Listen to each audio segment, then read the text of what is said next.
Jenna rolled over on the sheet that gave off Austin's faint scent. Glancing at the clock on the wall, she shook her head. Hey, it was only through, still a long way from the end of the night shift. Outside the window, the entire city could be seen in the light of the street lamps. The nurse looked out, breathing in the humid night air mixed with the sweet scent of flowers from the tea and flower beds in the courtyard. It didn't take long for Jenna to sink into unhappy thoughts. A carousel of memories swirled around her in a whirlwind of events that had happened a few weeks ago. Back then, she'd been a doctor and proudly wore white coats. Jenna felt at ease in a world of accurate diagnoses and life-saving procedures, but she had no idea it could all change so drastically in an instant.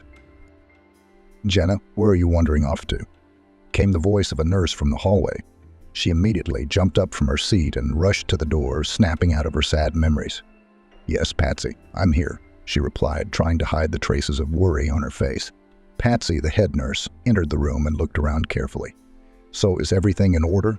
"Yes, everything is calm," the nurse replied discreetly. Patsy nodded and went to another room. Frankly, Jenna was very uncomfortable working under her former subordinates. After all, she used to be a surgeon. One of those surgeons that patients would say was a doctor from God. That fateful day. Jenna was on the ward and she was on call at night. It had been a quiet shift. The patients were doing well and she felt that she was partly responsible for that. No, that didn't mean that there weren't any good surgeons in the department besides her. There were plenty. But Jenna's name was always on the list. Whether it was a coincidence or just her luck, all the surgeries she undertook were successful. David Williams, the chief of surgery, called her a magician or a fairy. In a way, he was right about the surgeries. Jenna was second to none. But on that fateful night, things didn't go the way they were supposed to. When it all started, when a patient was brought into the department after a car accident. The car, which was driven by this tipsy girl, skidded on the corner, and he flew into the ditch.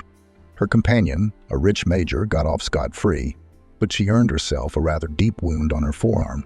The ambulance staff expertly treated the wound and stopped the bleeding. It would seem that all that was left was to stitch the wound and administer appropriate drug therapy to prevent possible infections. However, the girl who had been admitted suddenly made a huge scandal, declaring publicly that she would not be treated by Jenna. At first, the nurse on duty wrote it off as alcoholic euphoria when a person is not quite aware of what is happening. But when Amber Smith started calling every possible authority, conflict erupted. She accused Jenna of everything she could think of, calling her a bribe taker and a careerist thing. "Look, what do you think you're doing? I am your doctor after all, and I insist that you need stitches immediately." Jenna tried to calm the raging patient down. But not only did that not calm Amber down, it made her even angrier, which led to more problems. Realizing that she couldn't let a patient who refused treatment go, Jenna decided to proceed at her own risk. She also knew that if Amber removed the bandage outside of the clinic, she could die from reopened bleeding.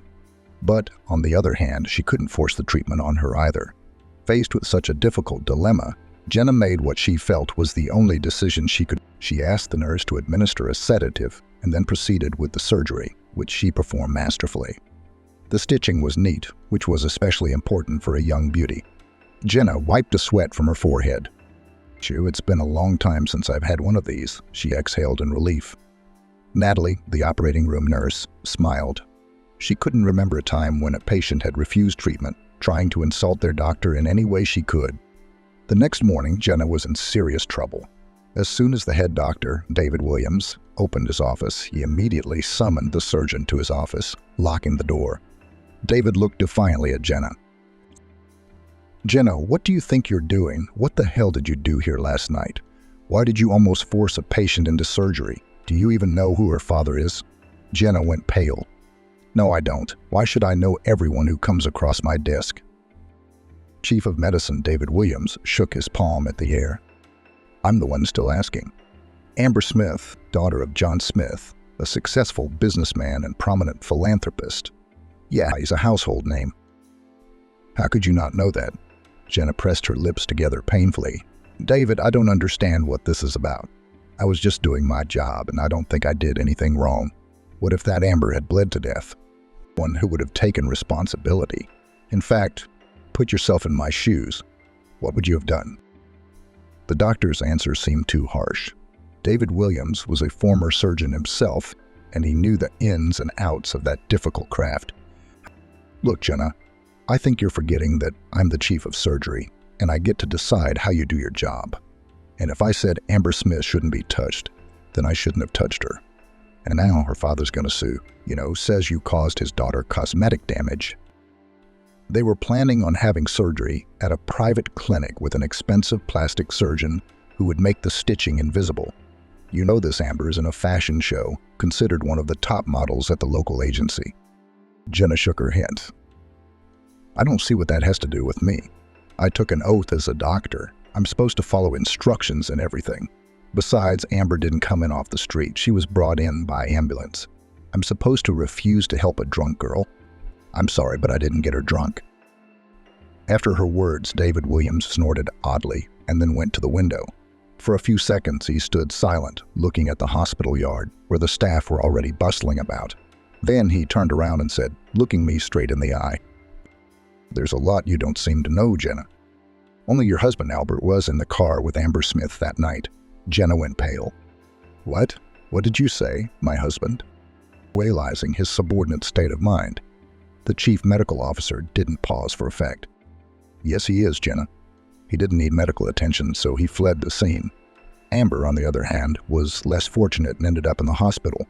I'd already spoken to the ER staff, and they confirmed that the bandage was secure and didn't need stitches at all. Jenna stood there not knowing what to say. But how could she let that drunk girl leave the ward when she could rip her bandage off at any moment and bleed to death under a fence somewhere? But that wasn't even the worst of it. It was the fact that her Albert had been dragged into such a sordid affair. She had already been hinted at his infidelity many times, but she had always defended her husband. I think it's all just speculation of envious people, and now it's all come out in this unpleasant way, she thought.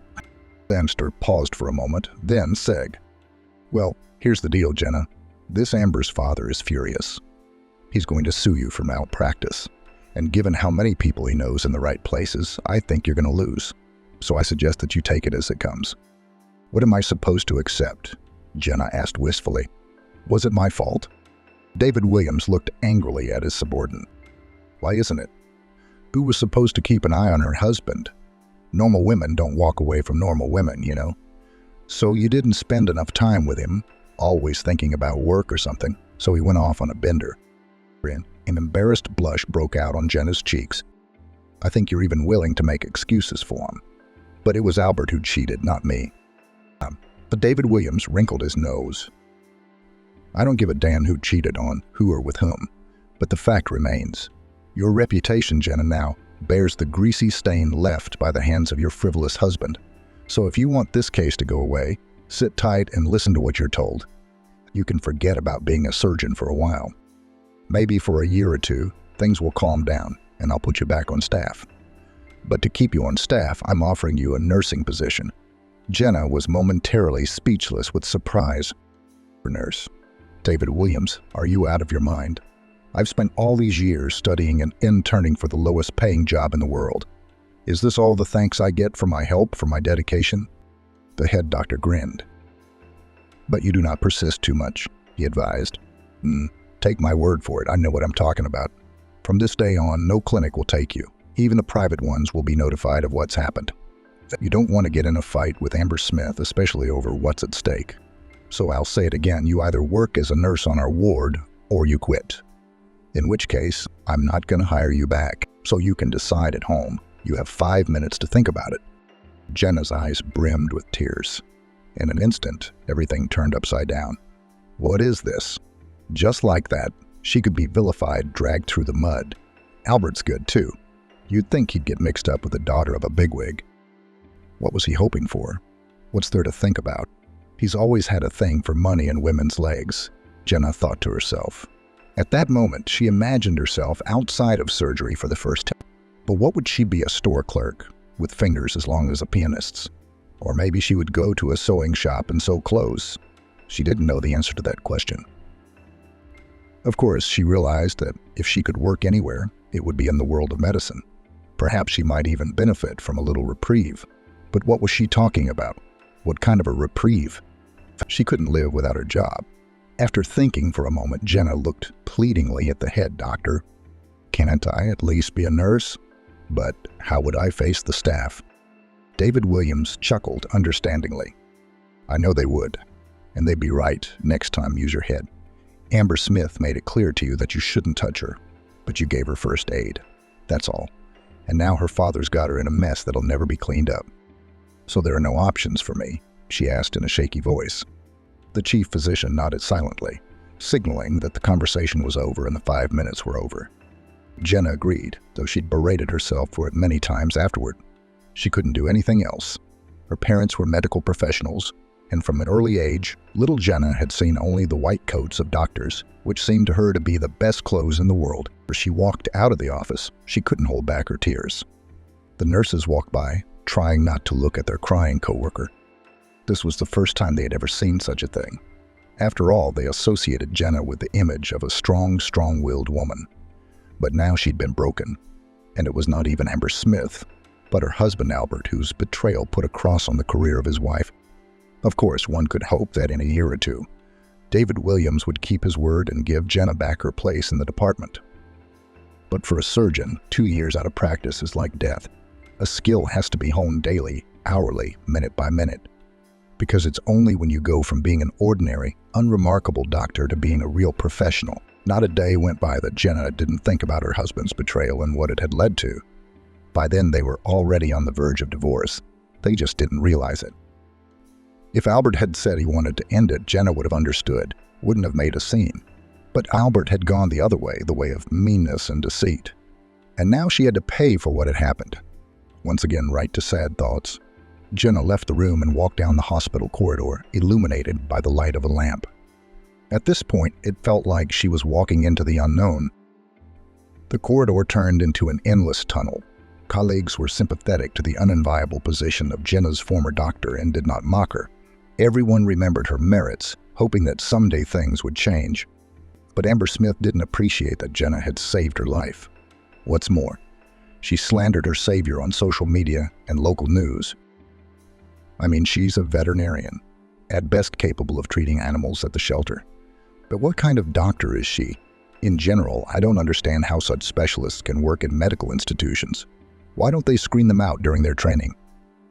Amber told reporters while posing for the camera. Of course, everyone believed the patient.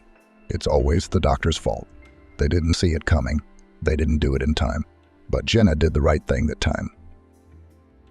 If she'd let Amber out of surgery that night, the rich man's daughter would have been interviewed at the local morgue. It was a severe neck wound involving blood vessels and muscles. Unfortunately, no one would listen to Jenna. Fearing the wrath of Amber's powerful father, the EMTs working that night changed the statement, claiming the wound was not dangerous. A month passed. Jenna had gotten used to her job as an EMT because it involved medicine, which Jenna was well versed in. At first, the doctors were shy about addressing the demoted woman, but then they stopped paying attention. In difficult cases, they even asked her for advice. Jenna was brought out of her reverie by the voice of head nurse Patsy. "Jenna, please go check on the patient in room 7, but only quietly. Don't tell anyone." "What's wrong there? Who did the surgery?" Jenna asked in surprise. Patsy lowered her eyes. "Valika Blanov. You know, the chief doctor's son-in-law. He's not much of a talent. He got your disgrace and took your place, and now he's basking in the glory." Jenna grimaced. She'd studied with Valera Blanov and knew he'd ended up in medicine by accident. It was unclear why, after training as a general physician, he had decided to become a surgeon. It was said that at first he chose another direction, but then he wanted to become a doctor-saver of lives. Valera's skills were mediocre. Realizing this, the head doctor gave him the simplest surgeries, trying to cover for his son-in-law. Jenna knew that in the 7th ward lay a prominent businessman, Peter Vinogradov, who had recently come to the department. Remembering the incident with Amber, the chief physician David Williams ordered to take the patient under special control. So Patsy, wanting to protect herself, asked Jenna to monitor his condition. Jenna, a former top surgeon, even demoted, could offer valuable advice. Entering Peter Vinogradov's room, Jenna checked his vital signs out of habit. Noticing he was awake, she asked a few questions. The businessman looked to be in his early 30s, though the mustache might have added to his age. Jenna knew that after his appendectomy, which had gone smoothly, Peter had been acting strangely, complaining of a worsening condition. The doctors had only thrown up their hands, unable to find a reason.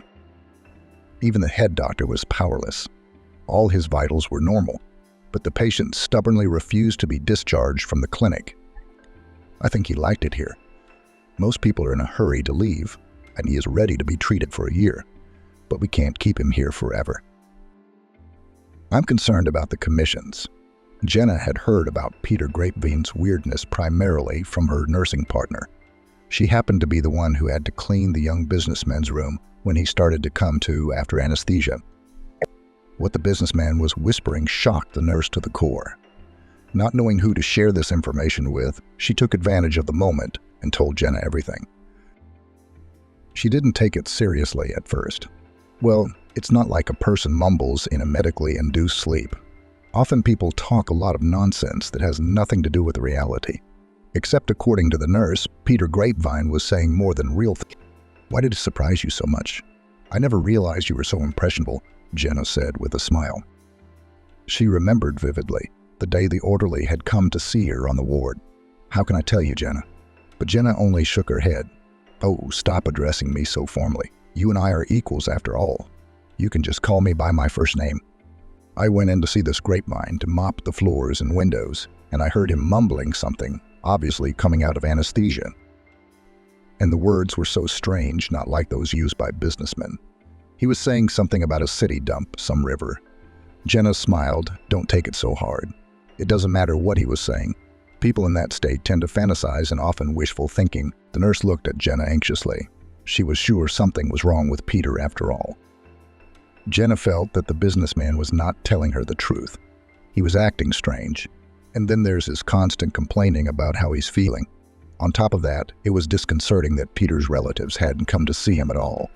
Usually it takes an important person to get to a medical institution, as in an hour his room is occupied by relatives who do not give passage to nurses, orderlies, and doctors. Some start threatening and bragging about their connections. Others take the path of least resistance, offering a bribe for good care, and others are even interested in how long the patient has left to live, as they hope to soon receive an inheritance. All in all, Jenna had seen it all. But it was the first time she'd encountered such indifference on the part of her family during Peter Grapevine's stay in the ward. Not a single person had come to see him. Doesn't he have co-workers, relatives, friends? It can't be, Jenna thought brokenly as she stood in Grapevine's room. The sound of her footsteps had woken the patient immediately. According to the nurse, he always slept very lightly, as if he were afraid of something. Jenna hadn't given it much thought at the time, realizing that things happened in life. Now looking into the businessman's eyes, Jenna started asking tricky questions about his health. Sometimes those questions overlapped with each other to eliminate the possibility of lying. It was like an interrogation, with the only difference being that it had to do with medicine. Grapevine answered warily, avoiding eye contact. And for a moment, it seemed to Jenna that the businessman was afraid of her. But what harm could she do to him when she'd been working as an orderly for a month now and wasn't allowed to perform surgeries? You know, I have a pain here and a pull here, and it hurts to turn around, Peter said with a grimace of misery on his face. She nodded sympathetically, knowing full well that the patient was probably suffering from postoperative pain, which was commonplace in such cases. For his part, the patient seemed eager to stay in the surgical ward for at least another week, if not two. At the same time, he looked cautiously toward the door and flinched every time it opened. After catching the patient mismatching a few questions, Jenna realized he was lying. Peter wasn't actually in pain. At least not in a way that would produce the appearance of a terminally ill person. All vital signs were normal. His labs were excellent. And the appendicitis removal surgery itself was considered quite easy and was not one of the more arcane surgical procedures. And also during the conversation with Jenna Grapevine did not even pay attention to the fact that she was no longer a doctor, but only a nurse. It seemed that the businessman did not understand the hierarchy at all, considering everyone who wore a hospital white coat to be a doctor. Of course, at first glance, there was nothing strange about it. But on the other hand, why would he lie so brazenly? Jenna talked to Peter for a bit longer and then walked out. She thought about not telling Patsy about it yet, about the patient, that it wasn't all that clear-cut. For a moment, she wanted to know the truth, the one that had made her patient carefully pretend to be a sick man preparing to go to the next world. Now, Jenna didn't think Galle's words about what Grapevine mumbled after coming out of anesthesia were strange. And really, why, being a businessman in a medicated delirium, had he never once mentioned anything from the world of business and big money? All those futures, management, leasing, not a single word. So, Jenna, everything okay in there? My Patsy, who wanted a break, inquired with a smile. Ridiculously, without a hitch. Jenna smiled. Yes, Patsy, I can state with complete confidence that the patient is on the mend. The head nurse frowned. On the mend. What's he complaining about then? Constant pain. He says he's been feeling worse the last few days. Jenna shrugged, saying that Peter was probably a very suspicious person who was used to looking for problems where there weren't. It wasn't long before the end of the shift when the nurse decided to look in on Grapevine again. For some inexplicable reason, she felt a burning desire to get to the truth. What was this mysterious man hiding, shuddering at every rustle and afraid of the sound of doors opening? Jenna had entered Peter's room half an hour before her shift ended because the businessman had been awake all night and the sun had beaten him after dawn. And it's not surprising, since that's when you want to sleep the most. Having had her moment, Jenna tiptoed into the room and approached his bed. Peter's eyes were closed and his chest was peacefully rising and falling. It was the way a heart beats. Jenna's hands trembled, sweat beading on her forehead. Why did you come here? What do you want to know? Don't you have enough problems already? An inner voice told her. The orderly stood for a moment longer and then approached the bed almost closely. She saw that the mattress was off to one side and wanted to fix it. When she saw a strange object peeking out from under the edge. At first, Jenna assumed it was a notebook or some kind of ID. But when she looked closer, she realized it was a passport. She was surprised beyond belief. Why hide such a document under a mattress? And in the ward? Maybe this Grapevine guy's not right in the head. Maybe it's a mental disorder like paranoia or delusions of persecution. Then everything would start to make sense. Bending down, Jenna gingerly touched the red book with her fingers, then pulled it out and held it in her hands. She felt like a pocket thief who'd snatched a passerby's wallet out of his pocket with a deft movement. Her hands burned, making it hard to concentrate on anything in particular. Trembling, Jenna carefully opened the passport and stunned. At that moment, it seemed to her that she had lost her mind and her consciousness was simply passing off fantasy as reality. The fact was that the passport really belonged to Peter Semyonovich Grapevine. Yes, but on the photo, there was a completely different person, not the one who was now lying in the ward. From surprise, she shuddered and took a couple of steps back. The passport was still in her hands. Frankly, Jenna didn't know why she'd picked it up, much less dared to open it. So what? He's an imposter. Jenna whispered. She didn't have an answer to that question at that moment. The door swung open noisily, and the young nurse tucked the document into the pocket of her lab coat. Standing on the threshold was Patsy. Jenna, what are you doing here? Aren't you going home? Shift change is already in full swing. So come on, follow me. My husband's coming over today. Do you want to ride home? No thanks, Patsy. I better walk. I still have to go to the store. Barely containing her excitement, she replied. The businessman woke up and looked at her in surprise. Jenna could tell from his eyes that he was afraid of something, deciding to keep the passport in her possession for the time being. Jenna turned in her shift and headed home. There was no one to talk to about it, though. Jenna had quickly divorced her husband after learning of his affair with Amber Smith. The woman had caused her a lot of problems afterward. Stepping outside, Jenna enjoyed exposing her face to the gentle sun. Her mood had improved noticeably. She smiled. There was nothing better than coming home after a night shift and knowing that she had a day off and a chance to get a good night's sleep with the peaceful sound of a fan or air conditioner. Just in her front yard, some guy was struggling with the leaves. Jenna smiled and waved at him. Andrew Matthew knew the surgeon's story well, so he sincerely sympathized with her. There were rumors that he himself had had something to do with medicine in the past, but no one could say for sure. Turning around, Jenna involuntarily looked up at the windows of the second floor, where her department was located. And that's when she saw something that made her wince. It was none other than Peter Grapevine staring out the window at her. A couple hours ago, he had complained of extreme weakness, unable to get out of bed. Jenna met the patient's gaze and felt embarrassed that she'd committed a theft a few minutes ago, albeit a small and insignificant one, but the point didn't change. Turning her back to the building, she crossed to the opposite side of the street. Gotta do some thinking. She decided to stop at the store for bread and milk. The smell of fresh baked goods wafting through the air was instantly energizing. After all, what could be better than warm bread with a glass of milk? Quickly choosing everything she needed, she went to the cash register. At that moment, as if out of the blue, there was a sharp shout and a man's voice.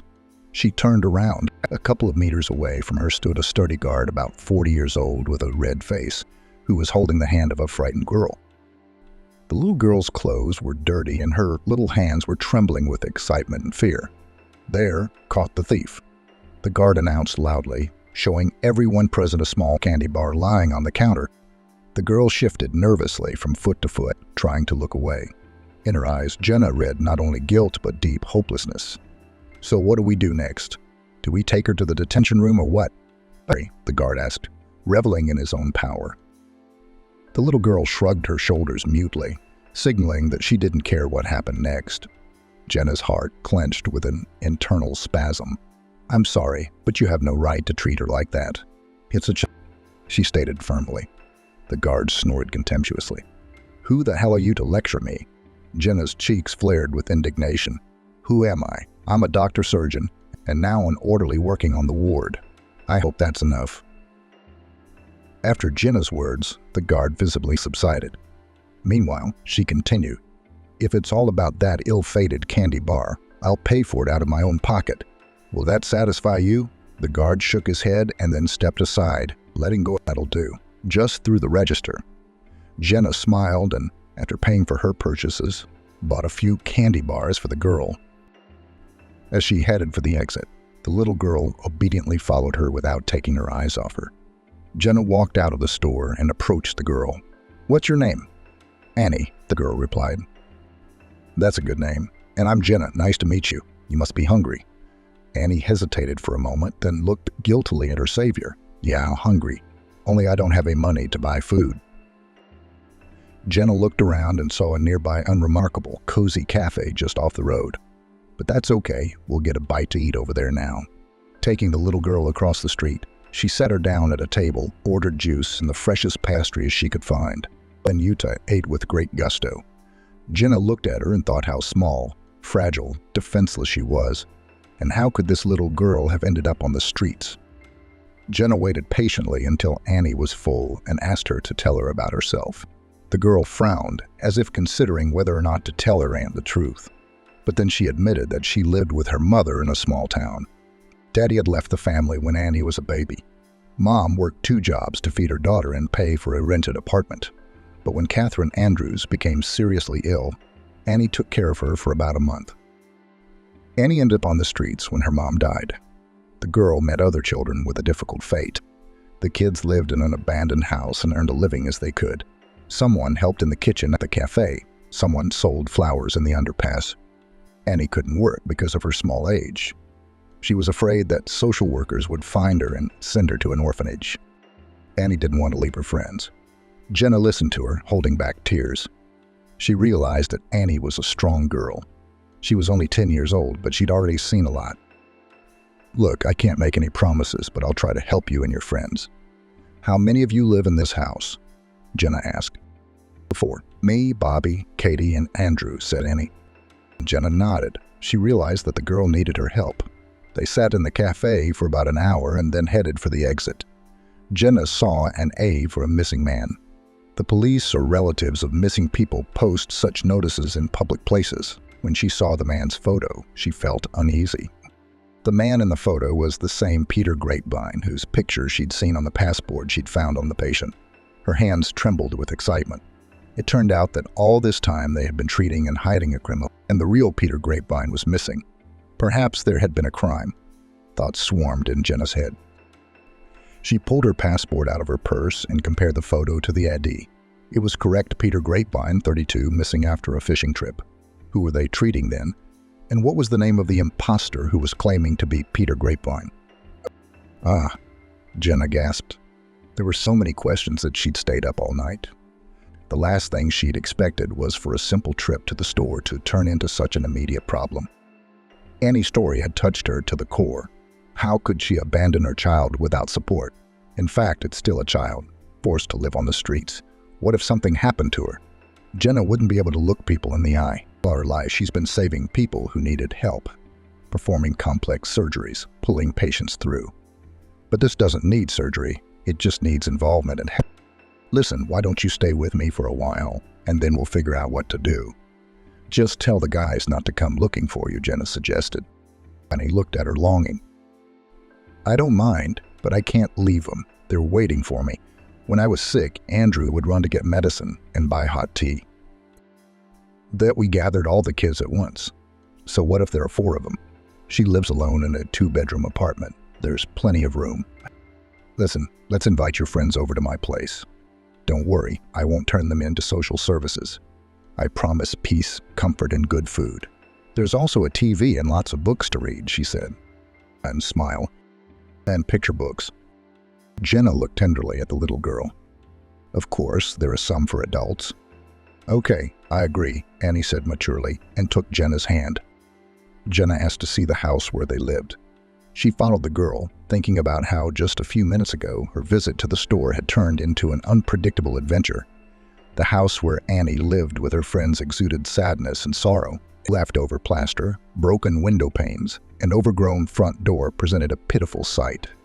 There was no telling what awaited them next. Jenna stopped in front of the bushes, wondering how to get inside. It immediately pointed her to an unpleasant door. Inside it was dark, dusty, and smelled damp. In one of the rooms sat 3 kids. One of them, a boy of about 12 years old, quickly jumped to his feet and cheered. Are you back? She replied with a sweet smile. Yes. And this is my new friend, Aunt Jenna. She saved me after the girl's words. Tears glistened in the nurse's eyes. Oh, I see. And I'm Bobby, answered the boy, looking respectfully at the guest. This is Kate. Jenna said hello to each of them by the hand. My heart ached. After all, these little ones had been deprived of the most important things, family, home, and parental love. She felt that the children needed help, and there was no one else to help them but her. Jenna didn't hesitate long and immediately voiced her suggestion out loud. The children were hesitant at first, but when she convinced them that Aunt Jenna was very kind, they agreed. The kids loved the apartment. In fact, it was their first normal, cozy place to live in many years. Lanes had beds, tables, chairs, closets, carpet on the floor, curtains on the windows. Deep down, Jenna didn't regret a single thing. After all, she received far more from the children than she gave. While still working as a surgeon, she'd realized that true happiness wasn't about material goods, but about love and care and understanding. I'll make dinner. Jenna mentally pledged to herself that she would help the children build a new life. Not the one they had on the streets, but a real one where they would be loved, cherished, and nurtured. Leaving the children in the hall, she remembered the passport she had found in the clinic. After thinking for a while, the nurse decided to call the police. Of course, at first she wanted to go to the head doctor, but remembering their last conversation about the Amber Smith case, she realized she didn't want to do that at all. The desk clerk didn't know what she was talking about at first, but when he heard Grapevine's name, he perked up and sent a team to Jenna's address to talk to her. As she waited for the police to arrive, she realized that maybe she should have talked to the patient pretending to be Grapevine first. But on the other hand, he could be a criminal lying through his teeth. The police were shocked to see Jenna holding a passport with the wanted man's picture on it. As soon as they found out where the young nurse had found him, their surprise knew no bounds. Immediately, a team was dispatched to the surgical department of the local hospital to apprehend the imposter. Unfortunately, when they burst into the ward, there was no one there. Patsy was only guiltily throwing up her hands, saying that the patient had gone outside to get some air for just a minute and then disappeared. Jenna and the nursing staff immediately made a sketch of the wanted criminal. In fact, Jenna had strong doubts that the man who had been operated on was a murderer capable of taking another man's life. Still, in conversation, the patient, who had introduced himself as Peter, had been quite polite and calm. Several days passed. The search still yielded no results. All the while, Annie, Kathy, and Andrew were living at Jenna's house. The neighbors looked at the young nurse with obvious disapproval, grumbling something about her harboring homeless people. But Jenna ignored them, knowing she was doing the right thing. After all, she was helping the kids the others had turned their backs on. And then suddenly she remembered the words of her colleague, who said that in his delirium the patient said that in the dump of Erica. Deciding that this could help the search, she came to the police the same day and supplemented the testimony. That way, law enforcement was able to expand the search to include homeless and formerly incarcerated suspects in the manhunt. That's where success awaited them. On the third day after the raid on the city dumped, the vagrant Victor Eastman, who pretended to be Peter Grapevine, was detained. Naturally, the young man was immediately accused of attempting to assassinate the businessman and attempting to misappropriate someone else's name. But law enforcers had no idea what other surprise awaited them. The fact was that Victor had not attempted on the life of the wanted Peter at all. Not only that, Vito witnessed the scene when Peter Grapevine pushed his car into the cliff and accidentally dropped his passport on the shore. Saying that he was being followed by a vagrant, the stranger rushed in pursuit, wanting to remove the witness. The homeless man didn't immediately realize what was going on. When Jenna realized what had happened, she felt uneasy. The fact was that Peter Grapevine had decided to fake his death to hide from creditors and start a new life with his mistress. Hence, everyone believed in his disappearance, except Victor Eastman himself, who decided to keep the passport he had found just in case. Of course, it was a big mistake on his part. But who among us doesn't make a mistake when it all happens under such ridiculous and quick circumstances? At first, the police didn't take the vagrant's testimony seriously. I don't know what the homeless guy was talking about. After all, in fact, he could and lie, having invented a convoluted story about a fugitive businessman who buried himself in Ebbsing. But in the course of the investigation, the police came up pretty quickly on the mistress of the fugitive Peter. That's when it was Jenna's turn to be surprised. It turned out that the fugitive businessman's mistress was none other than Amber Smith, who had once stolen her husband away from her while cohabiting with two men. Amber masterfully fooled them, enjoying her own greatness in the back of her mind. Jenna wasn't really surprised by what happened, because she'd expected nothing less from the slutty girl. But still, the biggest surprise was ahead of her. When Amber was called in for questioning, she acted defiantly, brazenly saying that she wasn't going to publicize the details of her private life and had the right to remain silent. But after an hour of interrogation, she suddenly burst into tears and covered her face with her hands. To calm her down, they even had to call a doctor and give her a sedative. It turns out that when Peter Grapevine decided to run away with his mistress, he did not even suspect that she has an admirer on the side. And that admirer was none other than Albert, who after his divorce from his wife switched to rich ladies, thus formed a kind of love triangle in which Amber found herself.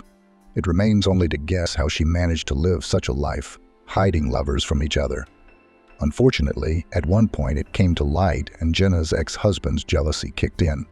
The confrontation took place at the country cabin where Amber wanted to meet the fugitive Peter.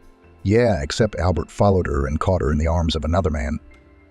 Albert just wanted to talk, but Peter wasn't about to discuss the details of his affair with Amber and threw himself into the fray. In the heat of the fight, the two hapless lovers themselves didn't notice how they ended up on the street. That's it. "Got you, you bastard," read Alberta, realizing he was losing to a stronger opponent. Peter Grapevine decided to flee. Albert rushed after, trailing his opponent by only a few steps. Unfortunately, Peter didn't realize that there was a swamp. He realized too late that he had fallen into a shaky quagmire. "So suck it up. Amber is mine and no one else's," Albert thundered. For a while, he just stared at Peter, reveling in the sight of his own power, and then he tossed his rival a broken stick and pulled him to safety. From then on, Albert and Peter became brothers-in-law, in love with the same woman. It's hard to even imagine how they managed to live side by side and not make any claims against each other. It was all very unnerving and infuriating for Amber. Every time she was afraid that someday the lovers would fight and kill each other. Thanks to her testimony, Peter Grapevine was apprehended. He was charged with fraud. After all, before he disappeared from his family's life forever, he stole the firm's money and took out a loan in his wife's name. Now he won't be needing that money anymore. Jenna didn't find out until a few days later when the chain of investigation reached out to the head doctor of the clinic. He was connected to Amber Smith's father. The tangle unraveled more and more slowly, adding more and more people to the case. Soon David Williams was ousted, and a new, fair, and honest head doctor took his place. At first, Jenna thought nothing would change for her. When she was brought back on staff, she realized she could save people now, just as she had before. She was over the moon when she got the job as head of the department. After all, she didn't have to wait several years for Amber's father's anger to subside, but it wasn't even that pleased Jenna the most. It was the fact that she was able to get the board of trustees to rule in her favor. Jenna, a successful surgeon, decided to take custody of Katie, Bobby, and Andrew. They were not related, but after Jenna gained custody of them, the children became one family. A year later, Jenna's life changed. She was once again recognized in the medical community and felt the happiness of being a mother of many children. Jenna didn't expect her children to change her life so dramatically. Now, after work, she would rush home with a smile. Colleagues marveled at how wonderful motherhood was. Jenna took the kids to the park, paid for rides, and spoiled them with candy. By the beginning of the school year, all the kids were in school and doing well. No wonder, because before, living on the street, they could not study. "You are my sunshine," Jenna said with a smile. "You should still find a good man," Galena, a co-worker, remarked. After all they had been through together, Jenna considered her a friend and often asked her to watch the kids. Soon there was a new orderly on their ward. At first, no one could remember where they had seen him before. Only Jenna recognized him as the drifter who had found someone else's passport and pretended to be a missing businessman to get medical care and shelter. Jenna didn't condemn Victor Isterman for this act. Perhaps it was a fateful set of circumstances that drove him. Later repented and decided to change his life. He got a job as an orderly at the hospital where he had once been helped. From the first days, Victor proved himself to be a good worker. Jenna did not pay attention to him at first, but one day he helped her walk home when her heel broke. From that incident, the romance between Jenna and Victor began. Then their romance flared brightly. "Now it's time to think about getting married," Galena joked, not realizing that Victor had already thought about it. 3 months later, Jenna and Victor had a daring wedding, surprising everyone. But Jenna was more pleased that her children shouted bitter, happy that they had a loving father. Oligarch bought her back from her master and brought her home. MP4. Emma didn't know her mother, and the woman left the girl to her father and herself went off to arrange her own better life, leaving no information about her location, no phone number, and no information about where Emma would look for her when the girl grew up. Perhaps she just didn't want a family, wasn't ready, didn't want to take on the responsibility, wasn't confident in the reliability and solvency of her husband, or just couldn't get into the feelings and emotional attachment to her own child. Whatever it was, the girl never learned anything about the one who gave her life. The father stubbornly refused to talk on the subject. Photos and documents she could not find either. Emma didn't feel much love from her father, Mr. Ben Slow. The man was always busy with work, found hundreds of excuses not to spend a lot of time with the child, and constantly shifted all the obligations to raise the girl to the nannies and numerous women he so often brought to his home. For a long time, Emma did not realize what exactly her father was doing. And then one day, her quest to discover the darker side of the man led to terrible consequences she hadn't even realized. It would have been better if she had not known what the man did and how much money they used to live such a carefree and even idle life. Emma grew up in a well-to-do, albeit incomplete, family. Her father catered to her every whim, buying her literally anything she wanted. It was his way of paying off the girl's demand for attention and care. He simply gave her very impressive sums of money, so that she did not need anything and did not demand from him to give back. At first, Emma took offense at this attitude on the part of the man. She threw scandals and hysterics, but soon she got used to it. She began to cover her need for attention and care with casual connections and numerous acquaintances which she made in clubs, bars, and at various events. Such behavior seemed unacceptable to Mr. Ben Slow, but he did not interfere, giving the girl the opportunity to fully enjoy her youth. But soon he began to notice that the girl's behavior was crossing all boundaries, and it was time to set limits to prevent the girl from ruining herself and her life. But had Mr. Ben Slow known how it would end, probably would have left it alone. Wouldn't have tried to change Emma and set her straight, because in the end she became the person he despised most in his life. "Dad, give me the money." Once again Emma approached the man, about to spend another night filled with entertainment and casual acquaintances. $1,000 is enough for me tonight. Michael promised to pay for me. But knowing today's guys, that's not exactly how it's going to work out. Where are you going? You promised we'd study for our upcoming exams today. You're 17 now, it's time to get your head round it. Don't you think so? The man looked at Emma with undisguised displeasure. The girl was vulgarly dressed, brightly colored. She smelt a pungent odor of perfume and something else, the faint smell of tobacco. The girl abruptly took a step back, creating some space between her and her father. It was obvious that the girl was embarrassed, but only for a moment. After regaining a calm expression on her face, she spoke seriously. I smell like the perfume you gave me. It's a shame not to remember your own gifts, Dad. She smiled predatorily, trying to make her words convincing. She knew very well that none of the gifts her father had chosen for her had been chosen by himself. He was always helped by the women he often brought home. Will you give me the money? Emma continued nonchalantly, staring at her father point blank. You have to study for your upcoming test today. So, no. Today you go to your room and study hard. And after you've learned everything, we'll talk about your entertainment. Go. The sooner you get to the task at hand, the more time you'll have for your desires and entertainment.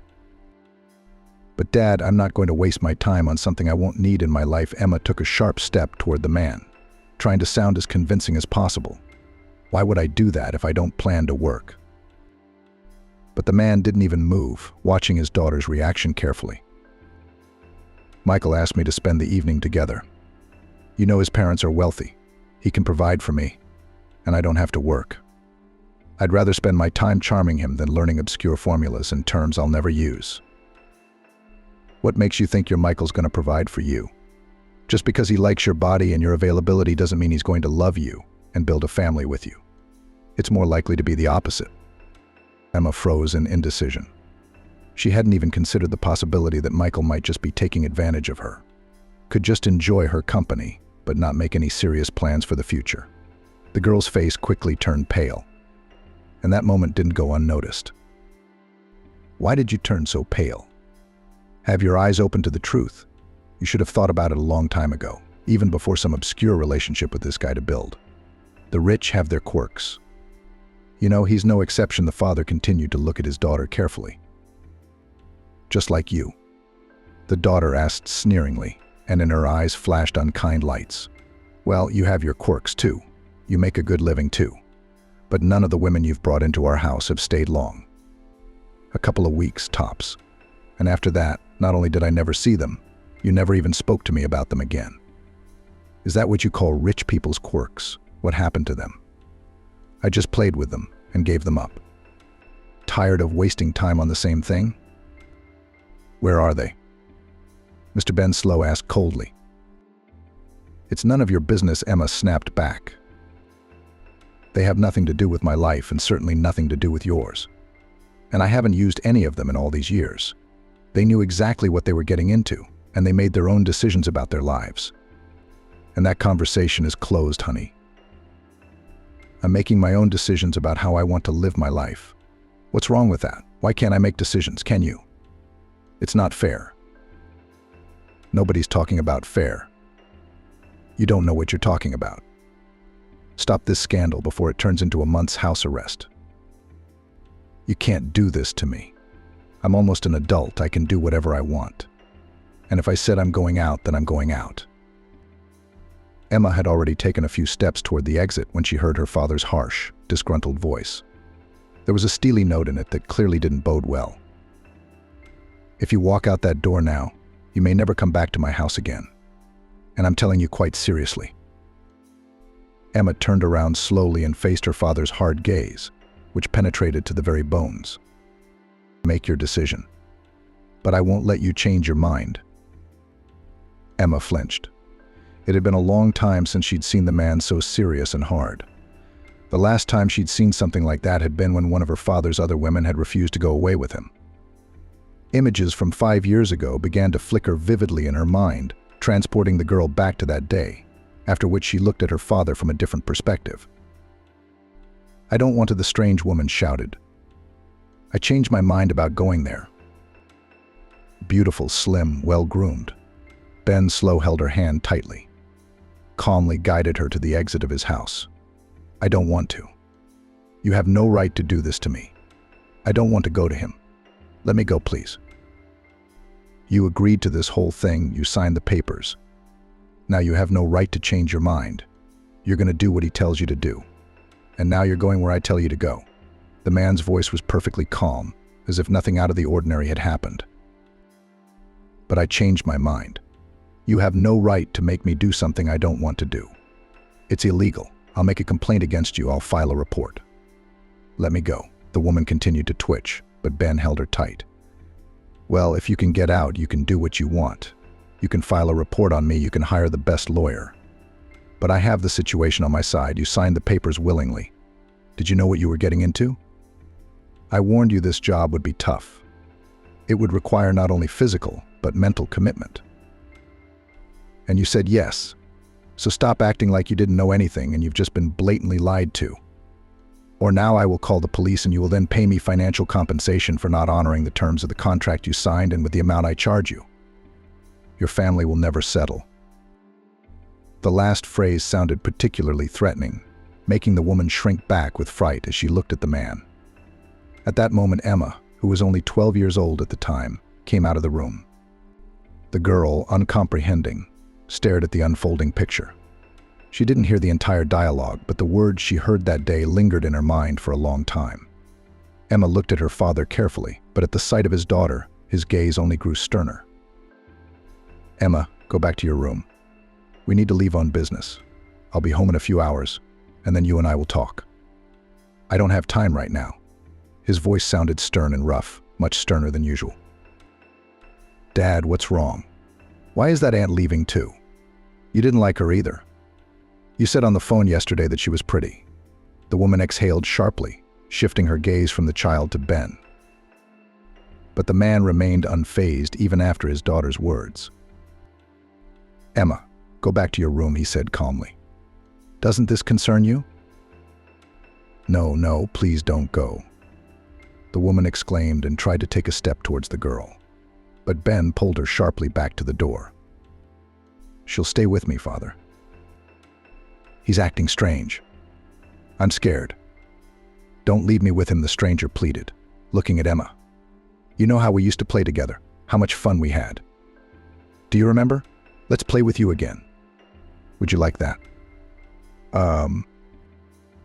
Emma nodded her head uncertainly, but immediately caught her father's stern look, which made her want to hide from him. She took a step back, trying to put more distance between them. And at that moment, the stranger fell to her knees. Tears streamed down her cheeks. No, please don't go. You have no idea what your father wants to do to me. Don't leave me with him," she sobbed, trying to break free of the man's clinging hands. But she couldn't. Tell him to let me go. I want to go home. I have a daughter too. I can't just leave her alone. Please, I want to go home." The woman's voice broke into a scream. She wriggled and apologized, but she couldn't free herself from Ben's grasp. At one point, she sank powerlessly to the floor, seeming to accept her position completely. "Emma, get back to your room at once," shouted the man, lifting the stranger to her feet and holding her up to keep her from sitting down again.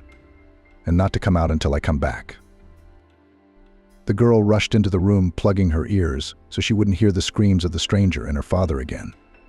She lay down on the bed, having guessed the cause of the scandal, closed her eyes and tried not to think about anything.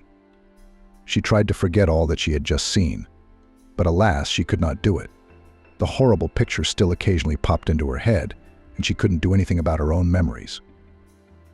She had to put up with the memories, to live with the painful feelings, to analyze the situation again and again from different angles, and from time to time she still came to the same conclusion: her father was not what he tried to pretend to be. "Are you going to do the same thing you did to that dark-haired woman?" Emma asked. "Would you force me out of the house too, if I came back here and I was never in your life again?" Emma looked up and noticed that Mr. Ben Slow's gaze had become much more serious and heavy. He did not look at her, seeming to be completely absorbed in his own thoughts. But the girl was not satisfied with this arrangement. She took a step towards her father, forcing him to look at her, then asked, "What did you do to her?" What happened that day? I mean, you didn't even come in to talk to me, even though you promised to do so. Why was she screaming? Why was she crying? Why didn't she want to go out with you? Where did you take her that night? Why did I never see her again? I'll tell you again, my work is none of your business, replied Mr. Ben Slow. She knew what she was doing, she knew the consequences and the risks, and she agreed to the whole thing in order to make as much money as possible. I had nothing to do with her choice, nor did I force her to agree to my terms. It was her voluntary decision. Subject closed. What kind of job do you have that women are so resistant to spending time with you? What did you do to her? Where did you take her? Tell me. Emma's nerves were frayed. She wanted to know what was going on. She wanted an answer to her question that had plagued her for so long and caused her dozens of nightmares. The man slowly moved closer to her, stopping a couple of dozen centimeters from her face. My line of work is none of your business, he said. Once again, you are not old enough to demand answers to such questions from me, and you are certainly in no position to judge me. How dare you speak to me like that? Emma exclaimed. I am not your slave, you are my father, and I have the right to speak to you as I see fit. And you must obey me. Go to your room, the man shouted, no longer holding back his frustration and anger. Emma stood still and glared at her father. She wasn't going to obey him, wasn't going to bend to his demands again. Anger and hatred boiled up inside, forcing her to stand still, despite all the possible consequences of such a decision. Don't test my patience, his father said through gritted teeth. Don't forget that I control my life and your future. Don't make things worse for yourself. What will you do to me? You only say you're so brave. Don't you talk to me like that. The man grabbed his daughter by the arm and dragged her towards her room, completely ignoring her resistance and resentment. You will live your life the way I tell you to. You will obey me, you will respect me. Enough of your childish whims and discontents. You're out of control. So we'll work on your re-education, my dear. The man pushed the girl sharply into her room and shut the door. God forbid you leave your room before your punishment is over, he shouted. I swear I can only sympathize with your plight. I advise you not to test the truth of my words, if you want to enjoy a free and independent life in the future. Emma heard the key turn in the lock. Ben jerked the door open, making sure the doors were closed. Afterwards, he left somewhere. Emma collapsed onto the bed. Pain, incomprehension, a feeling of utter helplessness. Tears streamed down her cheeks. She wanted to hide, wanted to stop feeling anything at all, just so she wouldn't have to go through this state over and over again. Emma had always known what didn't come first for her father. Always realized that he wasn't such a good man. But the girl couldn't even imagine what exactly her father was doing. And perhaps it was better that she didn't even know about it for longer. The way she had to get acquainted with her father's profession would not be in her worst nightmare, and Emma would have to experience it all for real. The girl did not notice how she fell asleep. She awoke to a persistent knock at the door. After opening her eyes and lying under the insistent knocking for a while, she went to the door and pulled on the doorknob. It wouldn't budge. And then the memories of the previous day came back to her mind. Sighing, she spoke out. I can't open the door. You're the one who locked me in here yesterday. In case you've forgotten. Me came a familiar male voice. I don't remember being here last night. I thought you spent the whole evening alone last night. Michael, is that you? How did you get here? The girl's voice became agitated. She couldn't imagine what her father would do to the guy if he saw him in his house. You need to get out of here right now. That's the first time I've ever heard of thanking a savior like that. Oh well, I'm not mad at you, baby. You better tell me how to open this stupid door for you. Get out of here. Now, if my dad sees you, it's not going to end well. You don't have to save me. I'm doing fine. Go away. Well, I wouldn't say you're fine and you're not in any trouble. You know, that's not what I'm sure of. I don't think you should stay. Apparently your father just locking you in a room is not adequate. Please, Michael, get out of here. You shouldn't be here. Stop being rude. I'm trying to help you. Besides, what's your father going to do to me? My parents and I have so many connections. He better not mess with us. Oh, I almost figured out how to open it. Just bear with me, Michael said. You, young man, are apparently completely unaware of who I am and what connections our family has, Mr. Ben Slow said coldly. I think you should leave before you face serious consequences. Michael flinched and turned round sharply. Behind him stood Emma's father. It wasn't clear from his face what was on his mind. He was frozen like a stone. The boy was not confused and jumped to his feet. Approaching the man, he tried to make his look stern and his words confident and threatening. Let her go at once. You can't just keep her locked up like this. It violates her rights. There will be serious consequences for this. There are serious consequences for you. And if you don't get out now. Mr. Ben Slow's voice was calm, but there was a threatening note in it that was hard to ignore. Michael froze in place, trying to figure out what to do in this situation, how to help his friend, or whether to back off so as not to get into trouble that might shake his parents' trust. The silence dragged on. That's when Emma entered the conversation. Michael, please get out of here. I'm fine. Get out of here now. The girl's shouting made the boy stir. He made an instant decision and looked menacingly at the man in front of him. I will only leave if you let her out. Otherwise, I'm staying here. And I remind you, boy, that you trespassed into my house when I wasn't here. Trespassing, defacing my property, and possibly kidnapping my daughter. How happy do you think your father would be if I called him now and told him what I just told you? And he'd love it if he got a call from the police station, where you'll be taken at my first call. Mr. Ben Slow took a threatening step towards Michael, which made the boy recoil sharply. So brave in words and such a coward in real life. Get out of my house. This is your last chance. From here you will go out only with the police. The man took another step, and at that moment Michael rushed to the exit. At the door, he turned and shouted after Mr. Slow. I'm not going to let this go. Everyone will know about your cruelty and the way you treat your daughter. I'm leaving now, but that doesn't mean I'll admit you're right. He walked out the door, slamming it shut. Mr. Ben Slow exhaled irritably. This was the last thing he needed, some boy trying to ruin his life. He walked back to his daughter's room, wanting to clarify what was going on. Emma, can you hear me? The man asked, turning the key in the door. There was silence in response, and there was a strange, uneasy feeling inside. Emma, why aren't you saying anything? If you're up to something, I'm warning you in advance you won't succeed. You better think before you do anything, especially if it's something I don't approve of. The man swung the door open sharply, and a completely empty room came into view. Emma wasn't in it. He stepped inside. Looking around, everything was in its place. The bed was made. There wasn't even a hint that the girl had been here all night and had been desperately urging her boyfriend to leave just a few minutes ago. The man took another close look around the room. The thought even crept into his mind that he might have locked her in some other adjoining room. But suddenly his eyes fell on the open window, and then everything became clear. He rushed towards it, but the girl was nowhere to be seen. Ben saw only a car driving away, and he had not the slightest doubt that his daughter Emma was in it. As soon as Emma heard the lull in the corridor, she began to frantically think of what to do.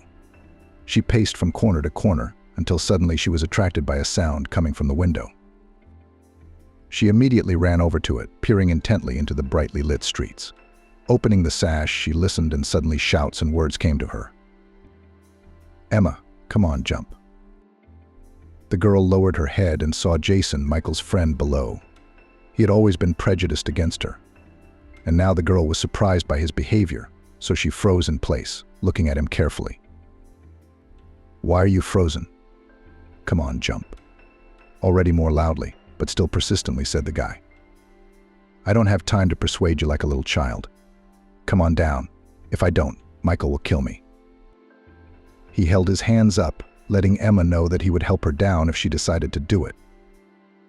Suddenly, Emma heard the sound of the front door opening.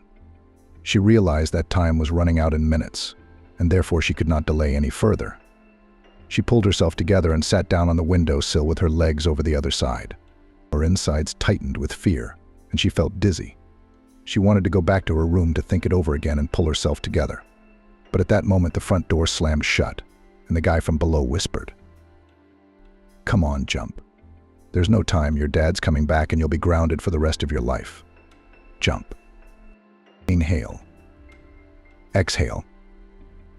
And Emma was flying down. She closed her eyes, forgetting to brace herself or at least cover her head with her hands. She was already preparing for the impact, when suddenly she was picked up by strong male hands, which gently pulled her to her. "Open your eyes. It's all over." Well done, you did it after all," said a familiar voice. "I was sure you wouldn't do it," Jason said. "Good thing I didn't have time to argue with Michael." He smiled as he held her close to him. And in that moment it seemed to her that he wasn't the same man she'd known before. He was somehow different, gentle, careful, handsome. She had never looked at him so closely. After all, the mere presence of this guy in her life annoyed her. But now, perhaps she would reconsider. But that would come later. And now the menacing voice of Michael, who had been watching the couple for the last few seconds, made them both come out of their strange stupor. "Will you be showing your affection later? We've got to go. Let's get out of here. If that crazy man, Mr. Ben Slow, realizes early on that Emma's run away from home, none of us will get out of here in one piece." Michael rushed to the car parked at the edge of the road. A few seconds later, Jason and Emma followed suit. The last thing the girl saw was her father's disgruntled face in the window of her room, watching him intently as the car drove away. Emma exhaled convulsively, trying to distract herself with something. Jason and Michael sat in complete silence, glancing at her occasionally. Then she was the first to speak. "Where are we going? And how did you know I was at home and that something was wrong with me? I didn't write to anyone last night. I didn't have a phone." "Michael thought something was wrong because you didn't come to the party," Jason said. "Then your friend said you hadn't been in touch since last night. He started to worry that you might have found more interesting company than him." Michael elbowed Jason in the side, causing him to bend over and laugh. "See, I told you he's jealous of you for no reason. And he's too embarrassed to talk about it. He's a wonderful guy," Jason continued, despite the displeased look on his friend's face. "You know, I like you a lot better today than I did before," Jason said. "I'd say I've seen a whole new side of you that I like a lot better." He winked at the girl, at which point he got another shove from his mate in the side. "What are you doing?" He turned to Michael indignantly. "She's not your mate. I can say and do what I want. Get off. But she's not yours to talk to like that either. Control what you say." Michael gritted his teeth angrily, continuing to stare intently at the road. "She's not your property either. Or maybe she will be. How do you know? She doesn't seem to mind that development. Babe." Jason adjusted the rearview mirror so he could see Emma perfectly. "Don't embarrass the girl," Michael said, adjusting the mirror back to its original position. "I adjusted it so I could see the road, not so you could stare at girls. If you try that again, I'll drop you off." "Why are you getting so serious? Last time you adjusted your mirror so you could stare at girls, and now look how proper you are. If you don't like her, don't look. I like her, so back off." Jason went back to adjusting the mirror so he could see Emma. This time he noticed the puzzled look on her face. She lowered her eyes to the floor, and it was obvious that this conversation wasn't making her feel very comfortable. Jason winked at her, trying to relieve some of the tension. At that moment, however, Michael stopped the car abruptly and turned to his friend and spoke in a menacing and displeased voice. "Get out of my car, I've already warned you. I was completely serious." He looked at Jason, savoring his confusion and helplessness. "I told you you're walking from here." "Michael, stop acting like this." "What's gotten into you?" Emma exclaimed. "I warned him. Get him out of my car. I'm not going any further with him." He didn't even look at the girl, but kept staring at Jason, who was in no hurry to get out of the car. "I'm not going any further without him," Emma said, even to herself. "Stop acting like you're sworn enemies instead of friends, especially since you found an insignificant topic for argument. Stay out of our squabbles." "I can take care of myself," Jason snapped. Don't interfere in other people's conversations unless you've been asked to. Remember that. It could turn out badly someday. Don't you tell her what to say or do. Michael shouted at Jason. Don't you tell me what to do. I'll figure out how to behave myself. It looked like a fight was about to break out between the boys. Emma didn't know how to defuse the situation, and then she hesitated, not wanting to be the cause of a bigger conflict. She glanced at one and the other, trying to see who would be the first to give up. But both guys continued to devour the opponent with their gaze, and so aggressively that the girl became afraid. Please, let's move on. Let's not quarrel, the girl pleaded, saying the words so quietly that nobody even paid attention to her. Please, guys, stop this argument, she said more insistently. And at that moment, Jason opened the door. Wait, where are you going? We're moving on together. Right, Michael? Emma looked fearfully at the other boy, hoping for a peaceful resolution to the conflict. But her hopes were in vain. Let him go. I don't need that kind of traveling companion in my car. I don't want to spend time with him myself. I don't see the point. So have a good day, Michael. Emma, let's go. I'll call a taxi. We can go to my house or the nearest hotel. She's not going anywhere with you. I'll remind you that I'm the one who came for her. Michael exclaimed, moving dangerously close to Jason. But Jason shoved him away.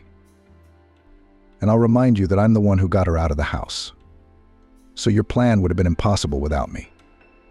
You couldn't get her out of the room, and I was the one who caught her under the window while you were cowardly running away from her father, Mr. Ben Slow.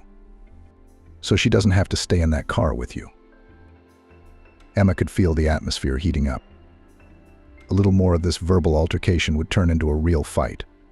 A decision had to be made, and the girl approached the door and opened it. Where are you going? Stay where you are, Michael shouted, turning sharply to her. You're the one who promised me last night that we'd spend the evening together, not him. Let me remind you that he despised you until today. You have no idea what he said about you.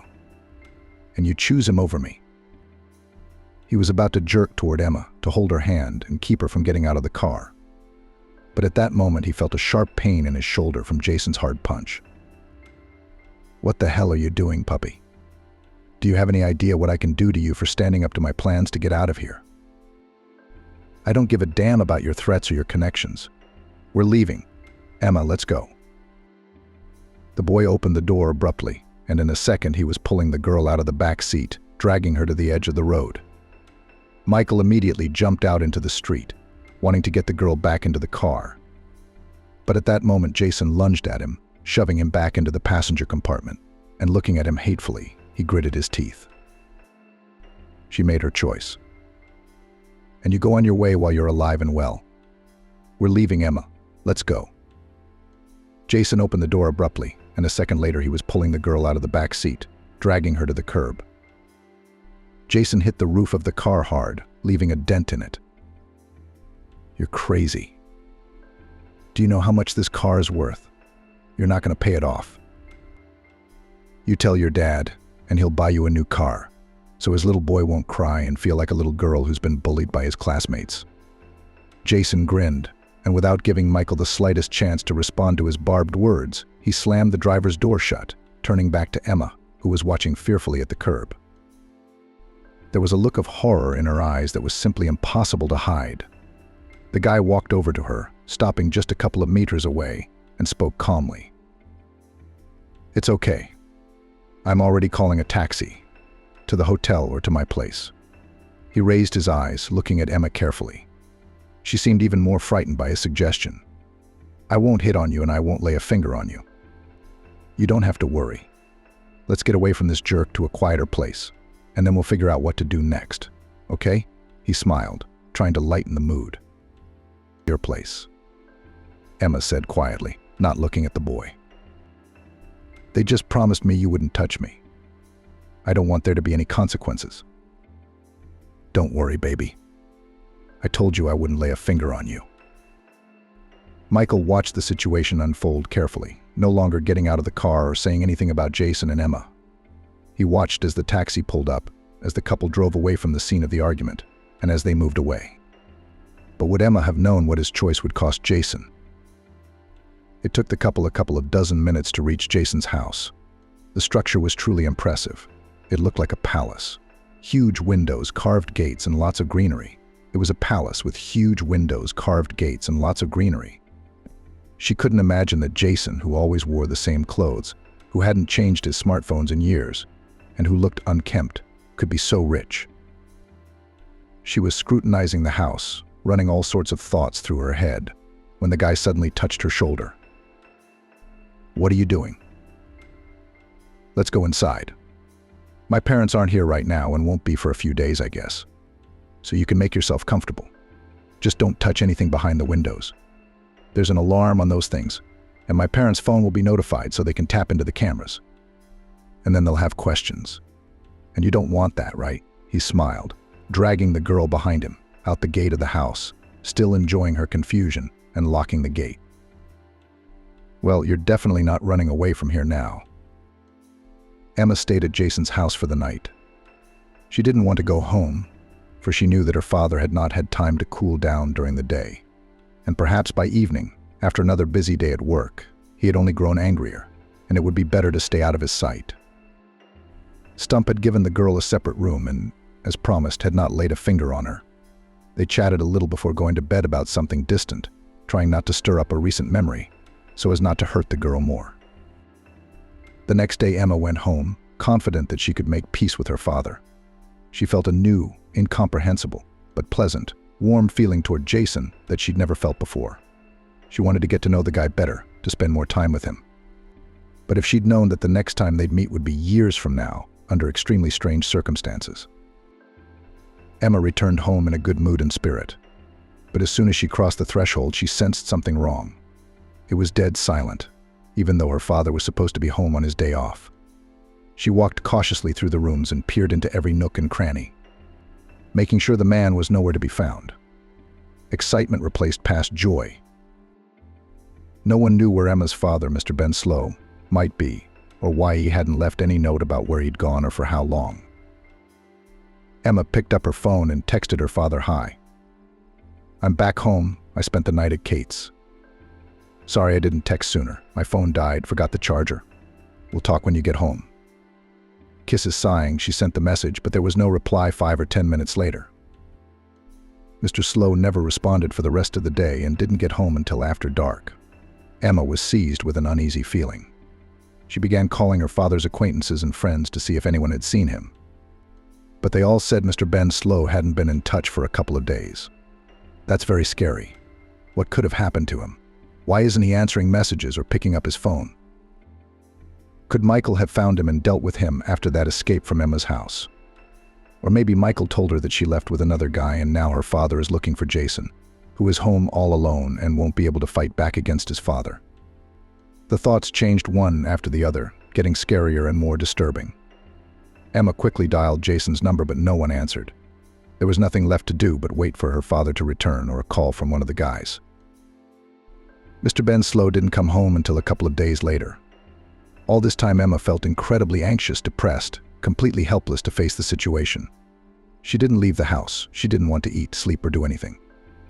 She just lay on her bed day after day, occasionally glancing at her phone to make sure she had no missed calls or messages received, and then continued to stare out the window. With each passing hour, the sense of impending disaster grew stronger. And until the moment Emma heard the front door slam, it felt like the world had gone out from under her feet, like she'd lost any incentive to move on with her life. Mr. Ben Slow returned home in high spirits. He didn't seem to be angry with Emma at all. But the moment he met his daughter's gaze, she knew that nothing good was to be expected. The man didn't linger in his daughter's room, he only spoke. "You and I will discuss your future tonight at dinner. Don't be late." "Where have you been all this time?" "I was worried about you. I called, I wrote, and you never answered. You haven't called back, you haven't written anything back. I was beginning to think something had happened to you. How hard could it have been for you to answer me? Do I have to answer your calls and texts? You've never bothered to answer mine before, so why should I?" Emma lowered her eyes. She didn't know what to say, because everything her father had said was true. She really used to be able to go 24 hours without answering his calls and texts, ignore any attention from him. So what does she want from him now? Why can't he behave like this? Why does he, a grown man, have to answer to her about what he plans to do and what's going on in his life? She didn't say anything.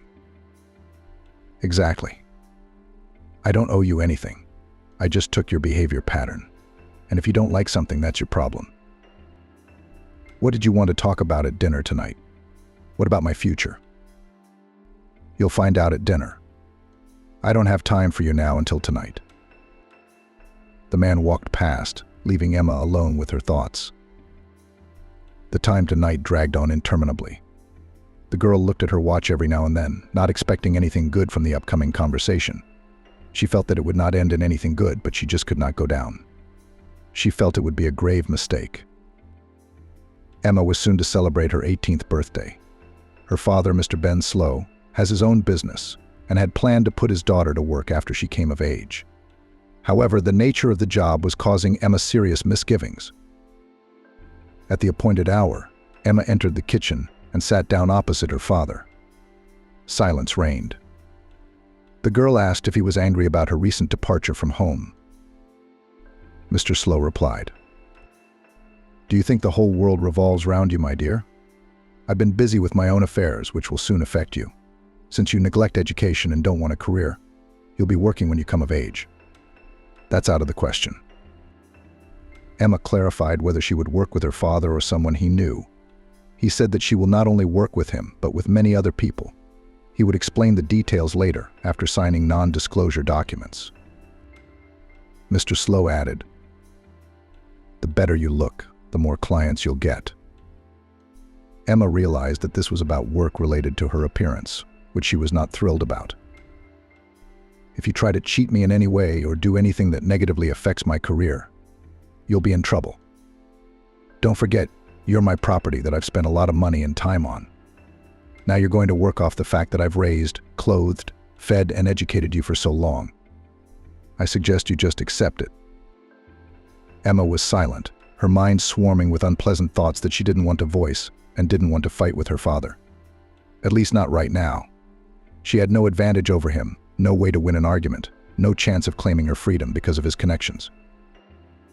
The days until Emma's majority stretched interminably long. Every day she was visited by dozens of thoughts of what lay ahead, but she couldn't imagine what really awaited her and what trials she would have to go through before life more or less normalized and everything settled down. Emma's birthday party was a big success. Her father let her have a party, calling it a farewell to youth and carelessness on that day. She had no idea that in just a couple of days a new phase of her life would begin, leaving no trace of her happy past. Just a couple of days after her birthday, her father took Emma shopping to completely revamp her wardrobe. He chose mostly open, revealing and even vulgar outfits, which did not so much emphasize the advantages of the figure, but flaunted them. "Daddy, am I uncomfortable in this?" Emma whispered, covering herself with the fitting room curtain. "It's even too much for me. I'm not a prude, but I'd never wear something like this voluntarily." "It's too much." "It's good that you don't do it voluntarily," the man hissed, looking at his daughter skeptically and noting the bright blue color of the tight-fitting jumpsuit with deep cutouts, translucent inserts on the back, and other piquant elements. The outfit was eye-catching, making her look at the details again and again. The man nodded in satisfaction. After looking at the dress once more, he said, "We'll take it. It's out of the question. You'll wear it next week for your first meeting with a very important person." "Who wears that to a business meeting?" "It's so slutty," Emma whispered. "That's exactly how you should look for this meeting." "Who said it was a business meeting? You have to look presentable so that all your assets can be seen. Is that clear?" Emma nodded uncertainly. She no longer doubted that her father was going to sell her like a commodity, but the thought that he wouldn't do that to his own child gave her a faint hope, in vain. A fortnight later, just as Mr. Slow had said, the first meeting was scheduled to decide Emma's fate. The girl was incredibly anxious, hoping that her father still had common sense and would not do what she had been thinking for the last few months. Emma walked into a large airy room decorated with fresh flowers and lots of decorations. She looked around, stopping a few meters from the entrance. After a few seconds, she heard her father's menacing voice behind her. "Walk forward. Why are you frozen in the aisle? "Sit in the designated seat and wait until you are addressed," the man said, pushing his daughter forward. In addition to her, there were several other beautiful girls in equally revealing dresses with colorful makeup and perfect hairstyles. They seemed to see Emma as a rival, so they quickly lost interest in her. There was silence for a few seconds. Emma walked over and sat back in her seat, looking around and trying to figure out what would happen next. A few minutes of complete silence passed. Nothing changed. She decided to lean over to the other girl and ask her. "Excuse me," Emma whispered. "What's going to happen here?" "An event. I just didn't quite realize what exactly was going to happen in this place. They told me to dress like this and do my makeup, but they didn't tell me what to expect." She eyed her rival expectantly. Olivia jerked her head arrogantly, signaling that she had no intention of talking to her. Emma carefully straightened her back and continued to wait for the start. A few minutes later, Mr. Slow entered the room, spreading out papers and pens in front of the girls. He then stopped in the center of the room and, after carefully looking around at everyone present, said in a calm voice, "Now you need to sign contracts before you can meet the people who will allow you to get closer to living the life of your dreams. This is a standardized contract. It outlines the requirement to keep all information completely confidential, not to tell anyone under any circumstances about your work, and to remain calm and follow the demands of your new suitor. Remember, with us all actions are voluntary, so we don't force you to sign any documents. You can just walk out of here right now. For this reason, you are not privy to exactly what is going to happen here before we begin. But after you sign the non-disclosure agreement, you will be able to familiarize yourself with all the requirements." Mr. Slow watched each girl's reaction carefully. He seemed to savor the confusion and incomprehension on their faces, smiling evilly. One of the girls left the document on the table and silently walked out. Everyone else turned round at her, but no one else dared to follow her example. Emma tried to read each clause of the contract carefully so as not to get into an unpleasant situation. Her thoughts were confused, rapidly changing from one to another, causing Emma to have to look over the lines over and over again. She noticed one of the ladies signing a document, then setting it aside. A second, third girl did the same. Emma could feel the focused gaze of Mr. Slow, who clearly wouldn't leave her alone until she had signed all the papers he needed.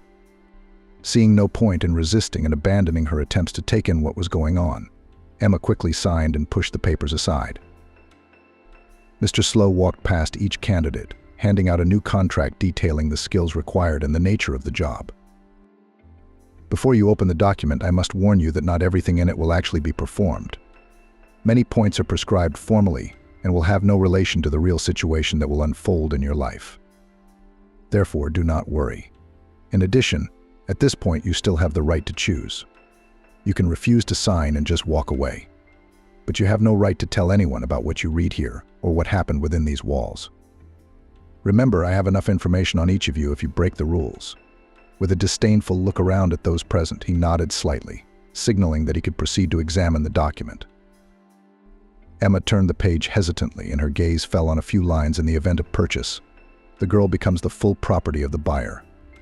She is bound to do his will, be faithful, loyal, follow the rules set forth, and never grumble against the buyer's preferences and desires." The girl looked apprehensively at Mr. Slow, but the latter seemed quite indifferent to his daughter's condition.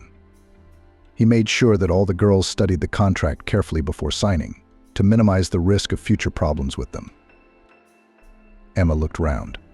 Everyone was looking at every page carefully, as if trying not to miss any important points, and to get as much information about the job as possible.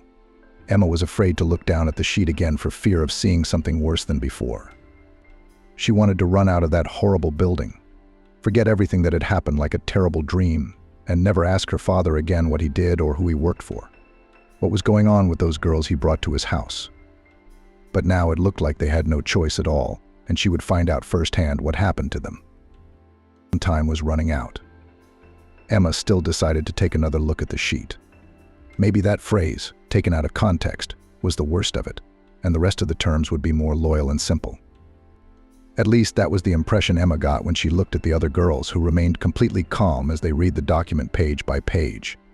She lowered her eyes and immediately saw an even creepier phrase: "The girl being sold has no right to return to the seller under any circumstances. The buyer is responsible for the girl's life and future." The buyer has the right to dispose of the girl as he or she sees fit, as long as it complies with legal requirements. There was a look of horror in the girl's eyes. After reading the lines, she stared at them for a few more minutes, trying to understand their meaning and find a hidden subtext, which of course was not there. Everything tightened inside and it became difficult to breathe. A small shiver ran through her body, and her mouth was dry. The girl tried to calm down and come to her senses, but there were already traitorous tears in her eyes. How could he, her father, offer her a job like this? How could he so easily trade his own daughter? How could he just give up her happy future, her dreams and desires, everything that bound them together, just to get a large sum of money for her? Emma flinched when she felt a light touch on her shoulder. She jerked as if from an electric shock, then slowly turned to the girl who had tried so hard to get her attention.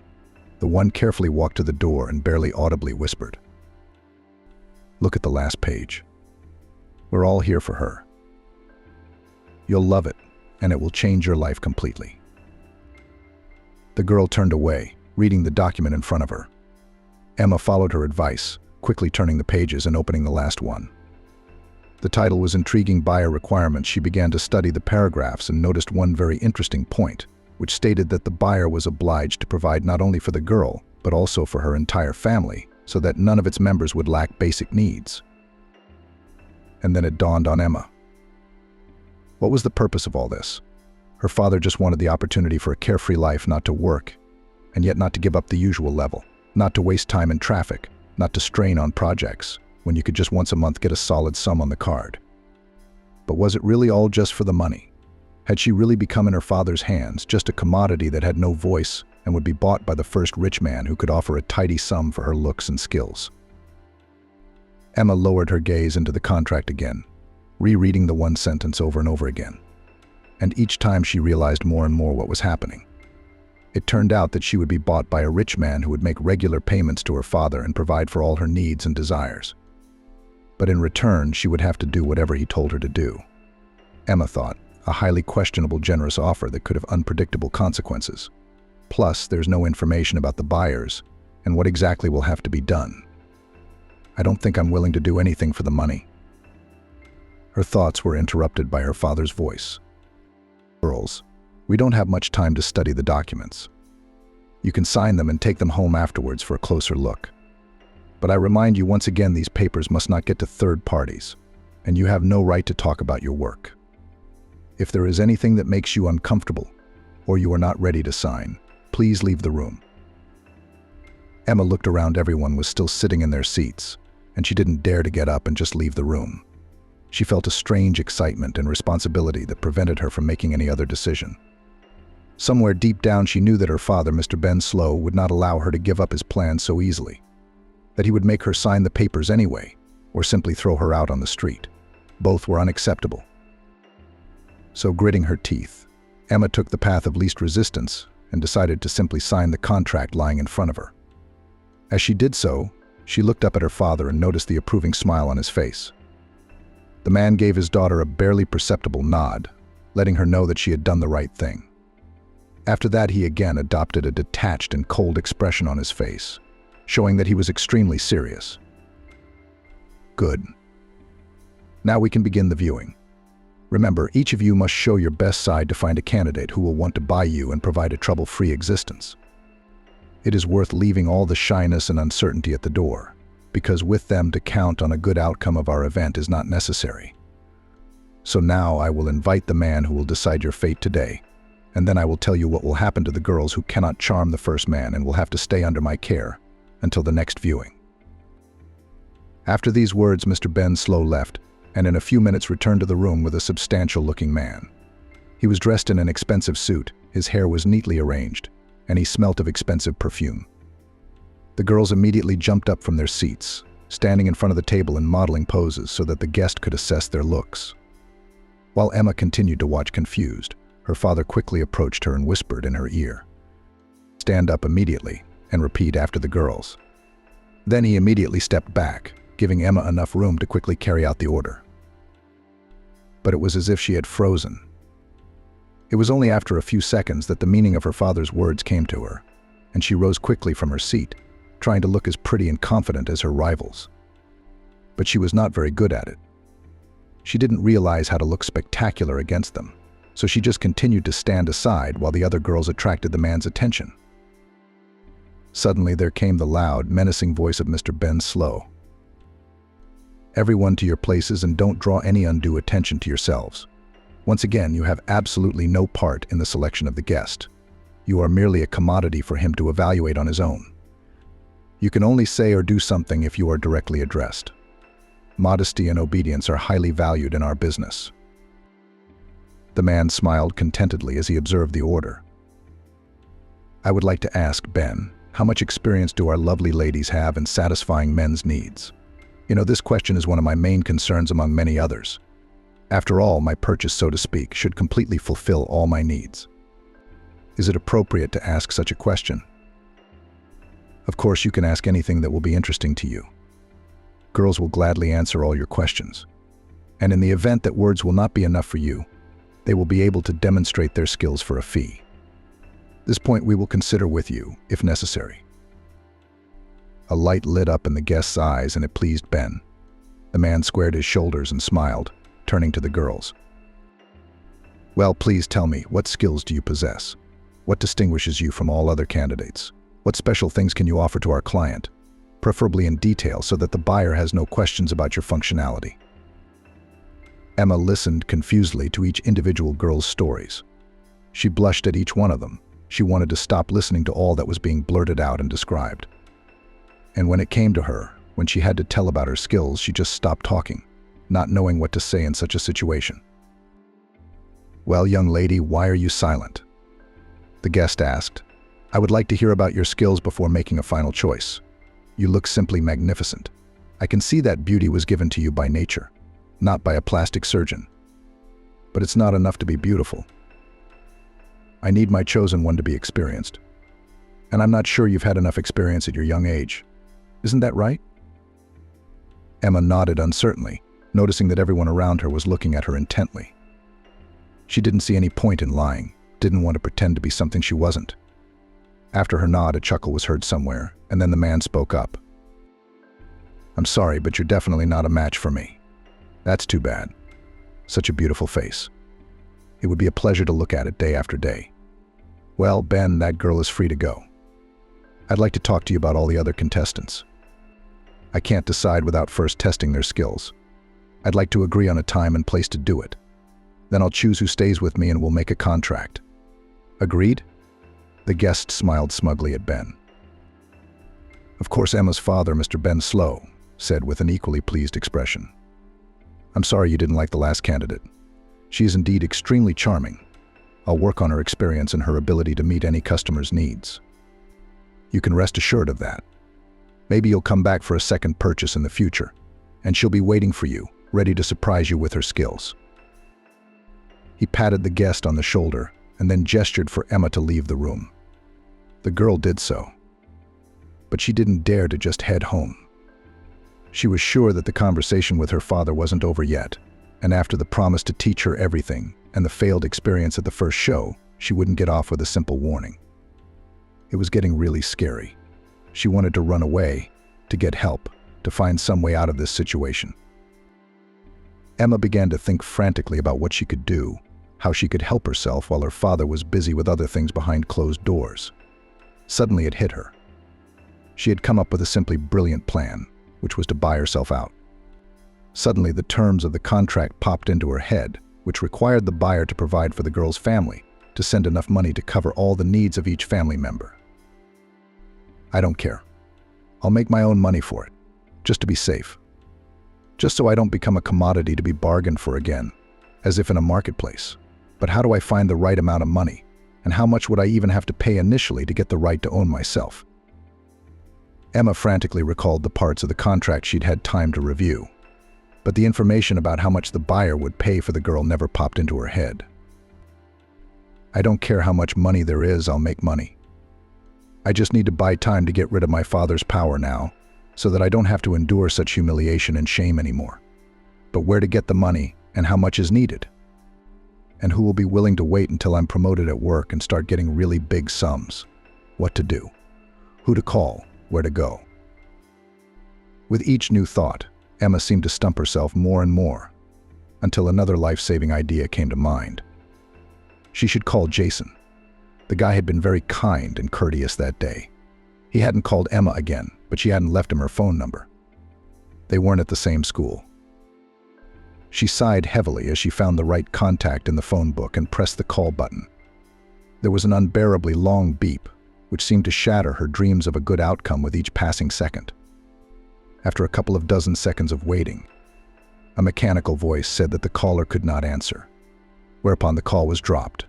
Emma made several more attempts, but they were all completely unsuccessful. Jason never picked up the phone. The girl went into the messages. Not a single reply to any message among the many sent to him. He didn't even say anything to Emma's confession of her complicated feelings, which was very hard for her, and after which she hoped that the guy would reappear in her life. But alas, no. They weren't friends. They were just acquaintances. And she didn't know what had happened to Jason. He stopped showing up at general meetings, didn't answer his phone to anyone, and stopped showing up for school. Anxiety and worry were all over her head, but she was much more scared now for herself and for her future. She didn't know what to expect, and she didn't want to know. With trembling hands, Emma put the phone down, squeezing her eyes tightly shut to prevent herself from crying. Her last hope was to contact Michael and ask for his help.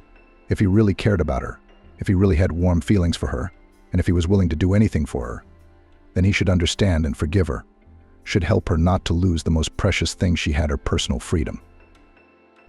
After taking a few more breaths, the girl dialed Michael's number, but the result was exactly the same. The guy didn't answer either from the first time, or from the second, or from the third. There was no hope left. Emma could not find a large sum of money in such a short period of time. She didn't have any money set aside, nor did she have any other wealthy acquaintances. There were no more options left, and neither was her bright future.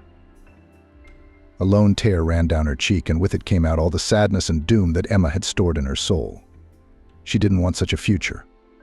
She could never even think that her father, her nearest and dearest, the one who had raised her, the one who had always wanted the best future for her, would just sell her like meat in the market. The tears began to roll copiously. There were already visible tracks of them on her cheeks. A few minutes later, the doors to the room opened, and the very same guest, accompanied by one of the girls, came out of the luxurious hall. He stopped near Emma, looked at her carefully, and then lifting her face by the chin with one finger, smugly said, "Don't worry, dear. Next time you'll be lucky. You'll learn everything, and I'll definitely come for you. In the meantime, what can I take from you? But I'm glad that you realize that in your profession, without self-improvement and constant development of skills, you can't make much progress. Strive for perfection, doll. And then you'll be noticed by some big fish like me." He touched the girl's lip with his thumb, adding, "But you look just like a doll. The important thing is not to lose your beauty while you study, okay?" Emma nodded slowly, not realizing if there was anything at all worth answering such a question. She looked at the man with fear and contempt, making no attempt to hide it, but he didn't seem to notice it at all. After standing near Emma for a few more minutes, he confidently headed for the exit, holding by the waist one of the girls, who only a few minutes ago, in all the colors, and with all the details told about her skills and abilities in satisfying men's needs. It was disgusting to realize that some girls were so easily taken in by such treatment, accepting the fact that they were just going to be used for personal gain, all just to make more money. Emma shuddered, and at that moment her father, Mr. Ben Slow, approached the girl. He stopped a few centimeters away from her, pretending to keep a decent distance, then spoke in a near whisper. "Go back to the hall. Now, after I've seen my guest off, I'll be back to tell you and the other girls what will now be required of you." Emma rose, not daring to cross her father, and returned to the room that made her distinctly disgusted. She lowered herself gingerly into the chair she had recently been sitting in, then began to examine her manicure. She didn't want to talk to anyone, didn't want to think about anything, and certainly didn't want to wonder what might await her next, and how she would gain experience. A few minutes of complete silence passed, and afterwards the doors swung open, and in came Mr. Ben Slow. Although the man looked quite pleased at the sight of the girls, the smile instantly disappeared from his face.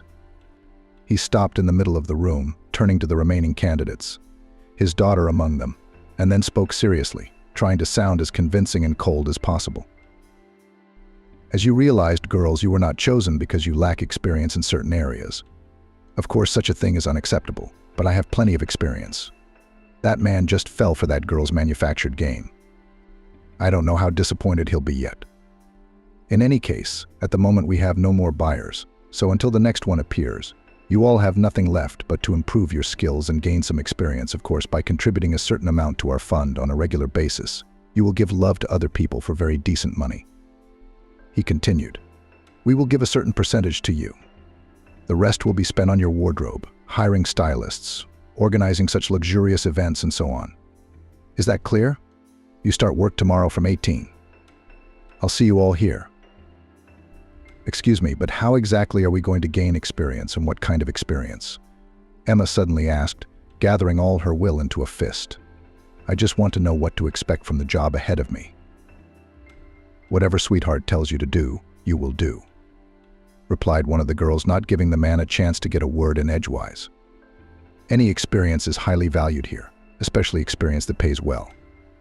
So take those men who are willing to give up a fortune for your pleasure. You'll learn to recognize them in time. The girl smiled, but Emma didn't share her mood at all. She felt uncomfortable. She wanted to leave quickly, but her father's menacing gaze seemed to hold her in place. She stood there, unsure of what to do or how to protect herself from such a future, feeling the last shreds of hope slipping from her grasp. And Emma began to have the very experience her father had spoken of, this strange man who would give huge sums of money to buy a body that would belong to him completely, and do whatever he just said. The men changed each other every day. Their fantasies and desires were so unexpected for the girl that she was often lost, not understanding what and how to do. After that, she cried night after night, praying to all the gods that this nightmare would end one day. New clients came every day, and on a beautiful girl who was ready to fulfill any desires and whims, there was simply no rejection. Some were willing to pay huge sums of money to spend a few full days or nights with Emma. And she was ready to do anything to make this nightmare stop, so that she could feel like a normal person again, not worrying about who would be in her bed tomorrow and not waking up every day with a terrible feeling of disgust for herself and her own body. Emma tried not to think about her future. Her father, Mr. Ben Slow, was pleased with his daughter. He often praised her because clients left positive feedback and wanted to spend time with her again. In his opinion, she was learning new skills, didn't turn down any offers, and successfully brought him fame by attracting more and more clients. Perhaps Emma would have liked to refuse some clients, not let them overstep their bounds, but she just couldn't do it, knowing what punishment awaited her at home. Once she dared to refuse to fulfill a client's demand, and afterwards she spent several hours on a grueling workout, which made her whole body ache, it seemed, even her internal organs. It was unbearable to go to work the next day in such a state, and another complaint provoked a repeat of the punishment. After several such workouts, when the girl could not even get out of bed, but was forced to do so, she gave herself a promise to switch off all feelings, emotions, and disgust. She decided not to give up anything or show any emotion.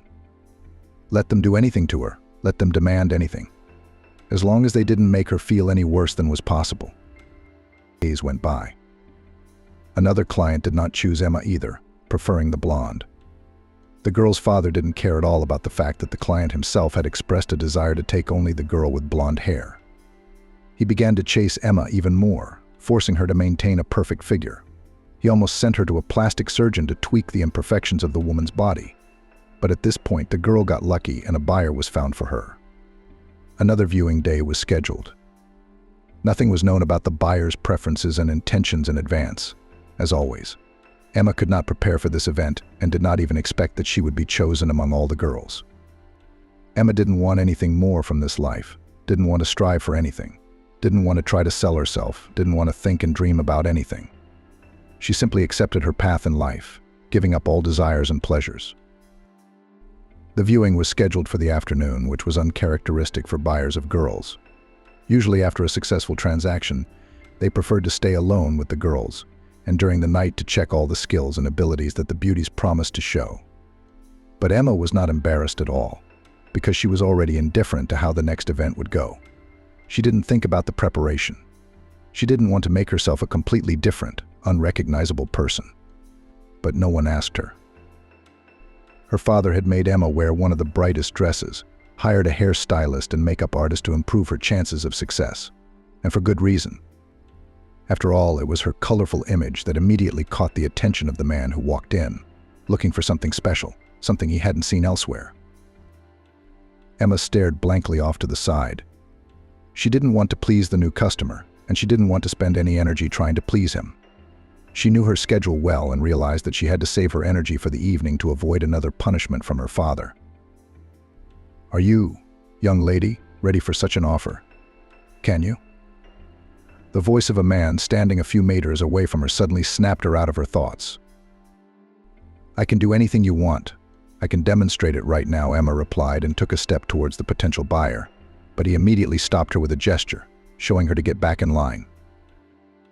"I take it that this girl has a lot of experience in lovemaking and is of easy behavior, since she was so quick to show off her skills in front of everyone." "That's not what was said," the man asked, turning to Mr. Ben Slow, who was standing at a distance. "That's right. This girl can do a lot of things. I'm sure she could pleasure even your paralyzed son. The fact that she's of light behavior won't affect her attitude towards your son at all. She will be faithful and loyal, she will never leave his side, and she will fulfill his every wish. Am I right, Emma?" The man looked at his daughter and she nodded obediently. "I'm telling you, all our girls are perfectly trained. They will do whatever you want at any time of the day or night for a very reasonable fee," Mr. Ben Slow said. The guest listened intently, nodding at every word and never taking his eyes off Emma. He stared so intently at the girl that for some reason she became uncomfortable with his piercing gaze. Although there was no contempt or displeasure in it, it was calm and confident, but at the same time so piercing and cold that it became uncomfortable. Emma shuddered. "I would like to discuss all the details of our agreement in more detail before we sign the papers or transfer the funds. If you don't mind, I'd like this girl to be present so she understands what will be required of her," the man said. Mr. Ben Slow beckoned his daughter to him with one gesture. Emma stood beside him, listening intently to everything his guest would say. "We're listening carefully. You can ask any questions, clarify anything that confuses you, so that in the future in our cooperation there will be no questions and misunderstandings," said Mr. Slow calmly, looking carefully at the guest and not paying attention to how nervous his daughter was. "I would like to point out at once that I need a beautiful girl not so much to satisfy my son's physical needs, although that may be necessary, but to care for him fully, to help him with various household chores, personal hygiene, and so on," he continued. "Unfortunately, my wife and I leave the city quite often due to various business trips. Our son is categorically opposed to having to hire a new carer time after time. We thought about it and decided that the perfect birthday present for him would be a girl who would be beautiful and well-groomed, who would treat him well and help him in every way. You were recommended to me by my close friends. And here I have found the very beauty who will almost certainly be to my disabled son's liking." Emma didn't say anything, didn't comment in any way on what she had heard, continuing to stand silently beside her father. The opportunity to woo another man instead of selling her own love seemed just perfect. But according to the rules, she couldn't say anything until the client approached her directly, and there was no such thing. So Emma continued to watch in silence. "That's great. Our girls can provide any range of services, including caring for people with disabilities. All of them are sensitive and understanding, knowing how to behave with a person who has lost a lot of things in his life, including its meaning," said Mr. Ben Slow. At that moment, Emma did not hold back and snorted, but she pulled herself together, glancing at her father and noticing the displeased look on his face. "Fine. Then I'll take this girl today and give her to my son tomorrow. Will she always be this silent or not?" asked the guest. "She will be as your son wants her to be. He can be always so silent and not say a word back, or he can make jokes and tell stories of his life, read books, retell films. It all depends only on what our client wants. And the girl will adjust," replied Mr. Slow. "That's great. I like it when beautiful girls are so stroppy and silent, and they don't interrupt during a conversation. It's a pity, of course, that your girl led such a dissolute life," said the man. "My wife wanted to find a more acceptable candidate. But I think if you don't say anything to her, your beauty will not give herself away. Right? You won't tell anyone how much experience you've had," said Mr. Ben Slow, turning to Emma. I have no idea what you're talking about. I just got out of school and I wanted to help people. So I took the job at the charity you found me at. I'm not interested in any carnal pleasures, only in helping your sick son, she said. What a beautiful girl. Now I definitely have to buy her. Go and draw up all the documents. In the meantime, I'll see to it that no one takes her away from me, said the buyer. Mr. Slow immediately went swiftly to the small door at the end of the hall where his office was, to find all the necessary papers and to prepare them as soon as possible. In the meantime, the buyer continued to regard Emma. Suddenly he asked her, "Why did you go this way? Such a beautiful girl, young at all, could have got an education. At least try to earn money in another way. Yes, I understand that it's easier, that it's a way to get a large sum of money quickly. But don't your honor and dignity suffer? Don't think I'm judging you. I just don't understand why." "I don't understand it myself," she whispered. But the man clearly heard it, because his eyes widened with surprise. "My father made me come here. He said that I didn't deserve anything else, that I had to pay back all the money he spent on me while I was growing up. The first man didn't buy me, and then I was sent to learn and gain experience, which is important for buyers. And somehow that's how it worked out. I just didn't have a choice. Just like your son didn't have the option of refusing to become disabled, right? He was a perfectly healthy guy until he ran into a bunch of thugs." She looked at the man, noticing the look of sadness on his face. "They left nothing on him. And why? Because he acted like a normal guy, stood up for the girl. Anyway, he had a back injury, and after that his lower body completely shut down. He's trying to get used to his new life. But too little time has passed, and now my wife and I are trying to do everything we can to make his life a little easier and less miserable. 4. Emma noticed how the man's gaze became sad and heavy. For some reason, she wanted with all her heart to support him. She touched his hand gently and whispered, "You are a wonderful father." "I wish I'd had one," she smiled, but it was so crooked that it betrayed her pain. "I really want to help your son, and I'll do anything to do it."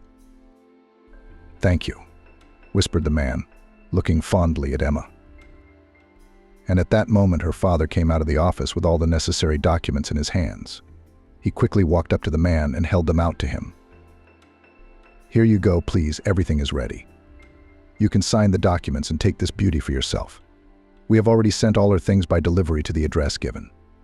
Don't worry. Or you can update your wardrobe to suit your taste," said Mr. Ben Slow. The buyer quickly went through all the papers, read the main sections of the contract, then left his signature and handed the documents and his bank card to Mr. Slow. "Here, you can make your first debit. The girl is coming with me tonight." The man nodded and Emma laughed, unsure of what to do in the situation. Should she go at once, or should she say goodbye to her father? Should she do something, sign some papers or something? She looked at her father with fear and doubt, but not a single muscle on his face trembled. He just nodded, congratulated the buyer on his wonderful purchase, and then offered to walk her to the exit. Something inside Emma clenched unpleasantly, and afterwards tears began to bake in the corners of her eyes, so unnecessary at this moment. She should have felt relief and freedom after being able to break free from her father's clutches. But inside instead, there was a complete sense that she had lost herself, now forever lost the last strings that connected her to freedom and a chance at release from slavery. Emma and her buyer headed for the hotel. By the time the taxi stopped outside the familiar building of the upscale hotel, the girl thought she had it all figured out. But her thoughts were wrong the moment she was ready to pull the man to her to kiss him. He suddenly got out, walked round the taxi, opened the door and spoke. "I'm sorry, but you'll have to wait for tomorrow's gala at this hotel. I don't think there's any way I could hide you at my house." Emma nodded understandingly and took the room keys from the man's hands. "I'll pick you up tomorrow at 10. Here's your card." The man held out his bank card. "Could you buy yourself something more decent than this dress? I'd like to make the right impression on my spouse." Emma nodded once more, accepting the card, continuing to remain silent. After standing in complete silence for a few seconds, the man did speak up. "Well then, until tomorrow? I hope you'll be fine and you won't disappear from this hotel with my bank card by morning." "Don't worry, that won't happen." "I'll be waiting for you tomorrow," Emma replied. The man got back into the car and drove off, leaving Emma in deep thought. On the one hand, she was definitely lucky to be in a situation where she wasn't going to be bought to use her body after all, and that made the girl incredibly happy. But on the other hand, somewhere in the back of her mind, she wasn't sure she could handle taking care of a disabled man. What if he didn't like her? What if she made the wrong impression on this guy's mother? What would happen if she misbehaved in some way and was sent back? No way, she couldn't let that happen. Emma immediately rushed to the shops, trying to put together an understated yet stylish look that would please everyone at once. Back at the hotel, she checked her phone. Not a single call or text from her father. What had she expected? Now she was not a part of his life, not his child, but just a commodity that he had successfully sold, and now she would be able to need nothing. The next morning, the girl got up early to neatly style her hair and do a light makeup. Once she was dressed, she took a critical look at herself and, realizing that she looked just fine, went downstairs, where yesterday's buyer was already waiting for her. "You look beautiful." "Emma, this change of image suits you," the man literally glowed when he saw her. "I love it too." "Thank you very much, Mr. Smith," Emma said. "My wife's name is Julie, and my son's name is Jason. We live in this neighborhood, not far from here, so your package will arrive safely. You don't have to worry." But Emma couldn't hear the man's last words. Her ears were bleeding. She was out of breath. She remembered this street, the way she'd driven down it with her close friend Jason to his house, and how she'd memorized every turn so that, if anything, she could get home on her own. Emma slowly got out of the car, realizing that the hunch was becoming more and more obvious, and the moment the car stopped in front of such an achingly familiar house, everything inside shattered.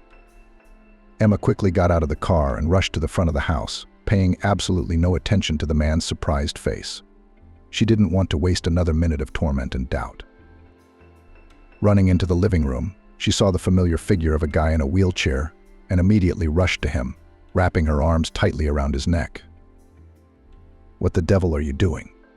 exclaimed the guy, trying to pull Emma away. "Who the hell are you?"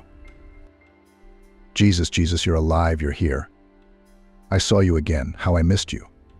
How often I've thought of you," the girl said, snuggling against his neck. From the first heard words, the guy froze. "Fool, why didn't you answer me?" Emma pulled away from him abruptly. Jason froze in place. He stared at the one he'd been thinking about for days and nights, the one he'd dreamed about in his most beautiful dreams and nightmares, the one in which he'd lost her time after time. All thoughts abruptly vanished. His lungs became short of air, and all he could utter were 4 words. "I didn't want to be a burden. Fool." Emma whispered and threw herself around his neck, kissing him tenderly. The boy's parents stood aside, watching everything that was going on. "Is this the gift you bought for our son?" whispered the woman to her husband. "But I got him exactly what he wanted," he smiled back. Soon Jason made Emma an offer of marriage, which she could not refuse. The girl no longer communicated with her father, starting a new happy chapter of her life. In life, everything happens for a reason. After each trial, there is a reward commensurate with the difficulties through which it was possible to get through with exorbitant efforts. Couldn't resist an indecent proposal. MP4. Max was born in a rather poor family. His parents were not particularly happy about the appearance of the child, and therefore treated the boy very negatively. Since childhood, he had to endure various mockery, ridicule, and not only from the parents, but also from peers. And it began in kindergarten, where the boy first got acquainted with child cruelty.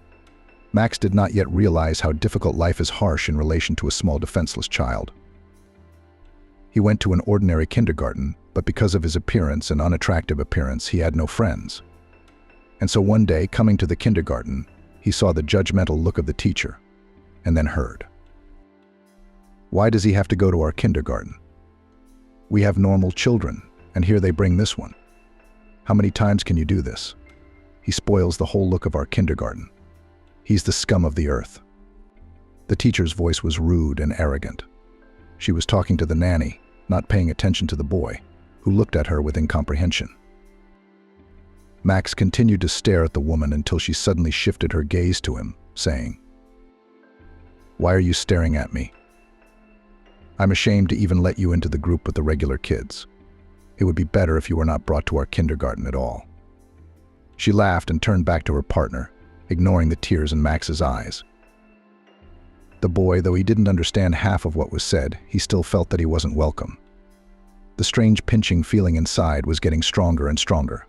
It seemed that the tears were about to start rolling down his cheeks in hot paths. But Max did his best to hold back the urge. For a few seconds he looked at the teacher and then went to the group.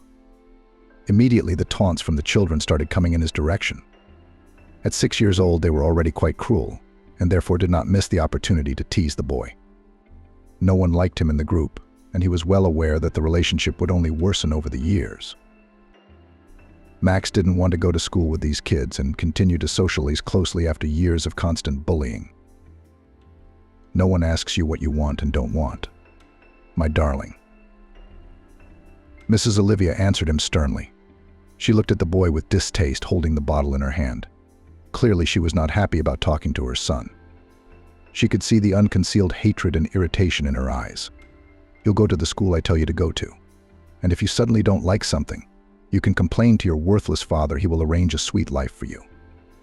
The woman clearly did not want to continue the conversation with Max. The boy looked worriedly at his mother for a few minutes, expecting her to say something else.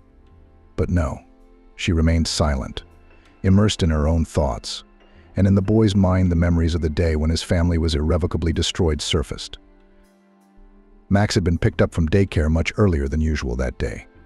His mother was not in the best of spirits, and the boy didn't understand what was going on. But he didn't ask anything, didn't say anything, realizing perfectly well that this could be the cause of another mother's breakdown. He followed her silently, barely keeping up with the speed of her steps. At some point he stumbled, falling painfully to his knees, and at the same second his mother turned round sharply, saying in an irritated voice, "You're nothing but trouble." She didn't help the boy to get up, but only looked reproachfully at the way her son was rising from the concrete floor through the pain. Tears were running down Max's cheeks, but he did not make the slightest sound, knowing perfectly well that it could cause not the most pleasant consequences. He stood up and held out his mother's hand to go further, but she sharply pushed him away. The woman spoke through gritted teeth. "You're as worthless as your father. You can't do anything normal in this life. There's a reason I didn't want you. And if now it turns out that the neighbor told me the truth and your foolish father is cheating on me, together with him out of the house. Do you understand me?" The woman spoke with anger and hatred. She did not even try to hide her displeasure, looking at the boy with that reproachfulness that he became uncomfortable. Max, stunned, looked at his mother, not understanding at all what she meant, and why he and his father would have to go somewhere else out of the house. A few seconds passed like that, when Olga Pavlovna swiftly went in the direction of the house, leaving her bewildered son alone. After a while the boy came to his senses and rushed after his mother. He had no idea what was waiting for him at home in a few minutes. Max entered the house at the moment when screams were already coming from behind the door. The boy froze at the door, not realizing what was happening. He only listened to the screams. "What the hell are you doing? Have you lost your mind?" Father Max shouted.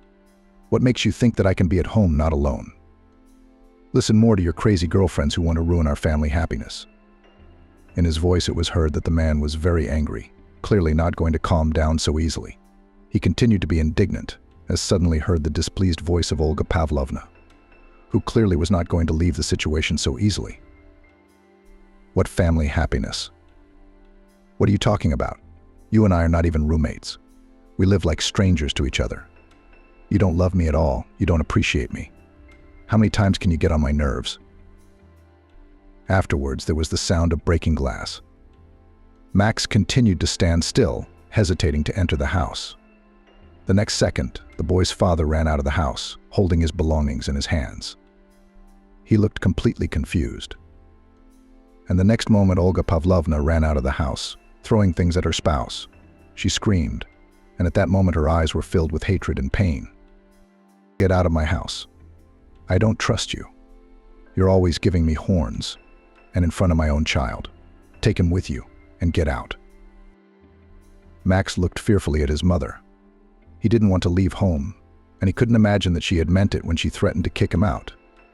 Until the last moment, he was sure his mother was just joking. "Do I need this kid? I'm not sure he's mine at all. She got him somewhere and now I have to raise him and be responsible for him. I've got nothing to do. You've been out. You're the one who's going to take care of him now." The man looked at Maxim reproachfully, then muttered something under his nose and went in the opposite direction from the house. He never looked back, never said anything more, and generally never appeared in little Max's life again. Mrs. Olivia took the loss of her spouse extremely hard, even though she had initiated the situation. From that moment on, the woman began to seek solace in strong drink and partly indeed found it. But only for little Max such changes in the usual way of life were extremely traumatic. Strangers constantly appeared in the house, spending evenings and often nights in the company of Mrs. Olivia. They often treated the boy badly, who looked at them with frightened eyes and often cried when he heard strange noises coming from his parents' room. He asked his mother many times when would Papa come back, when would they make peace. But time after time Mrs. Olivia looked scornfully at her son and answered in a haughty voice, "You have no father anymore, he has no use for you. If you don't like it, you can go to your father if you can find him," Mrs. Olivia shouted, throwing at her son Max a look of contempt that made him uncomfortable. Max squared his shoulders, trying to hide from his mother's reproachful gaze. But he couldn't. Mrs. Olivia was looking at her son with displeasure, and her gaze was growing heavier by the minute. "Why do you look at me as if you were seeing me for the first time? Go to your room before I kick you out of the house," she hissed. The boy shuddered and went swiftly to his room. He did not understand what was happening, but even then in his soul began to develop a dislike for his mother, which later turned into hatred. A few years passed. Max became more independent and determined. He was no longer afraid to say what he thought and could stand up for himself not only by force, but also by words. By the age of 12, Max knew how to put anyone in their place. During this period, communication with his mother almost ceased. He continued to live in her house because there was no choice, but tried not to cross paths with her. So stretched the gray everyday life, until one day Mrs. Olivia brought home John. It was a young man who literally groomed her. He showered her with compliments, cooked breakfast in bed, and spent all his free time with her. The woman was over the moon. Max, on the other hand, was quite puzzled. Something about this John seemed suspicious to him. He behaved too naively in front of his mother and not at all when she wasn't around. A few months after John's appearance, at night when Mrs. Olivia was fast asleep, Max overheard him talking to her. "Just be patient. We need that money. Soon she'll sign over her house to me, so I'll feel like a man here." Silence followed. Then John said irritably, "Stop bugging me every couple of days. How many times? I told you it's going to be fine. I'm in control of the situation and I know what I'm doing." Again the pause. Max tensed, trying to hear what was being said on the other end, but to no avail. The phone was not on speaker. "That boy won't do anything. He's a waste of space. She'll only listen to me, or I'll leave her. And then she'll come crawling back to me on her knees, begging me to come back. So don't worry, it'll all work out. She's already willing to do anything for me. Just a little more pressure, and she'll do whatever I say without thinking." Max couldn't believe what he was hearing. He knew John was in trouble, of course, but he could not have guessed that the situation was so bad. He stood in confusion for a while, and when John had finished talking, he rushed into the room. Anxious thoughts swarmed in his head. Should he tell his mother now, or was it better to wait until morning? But would she even believe it?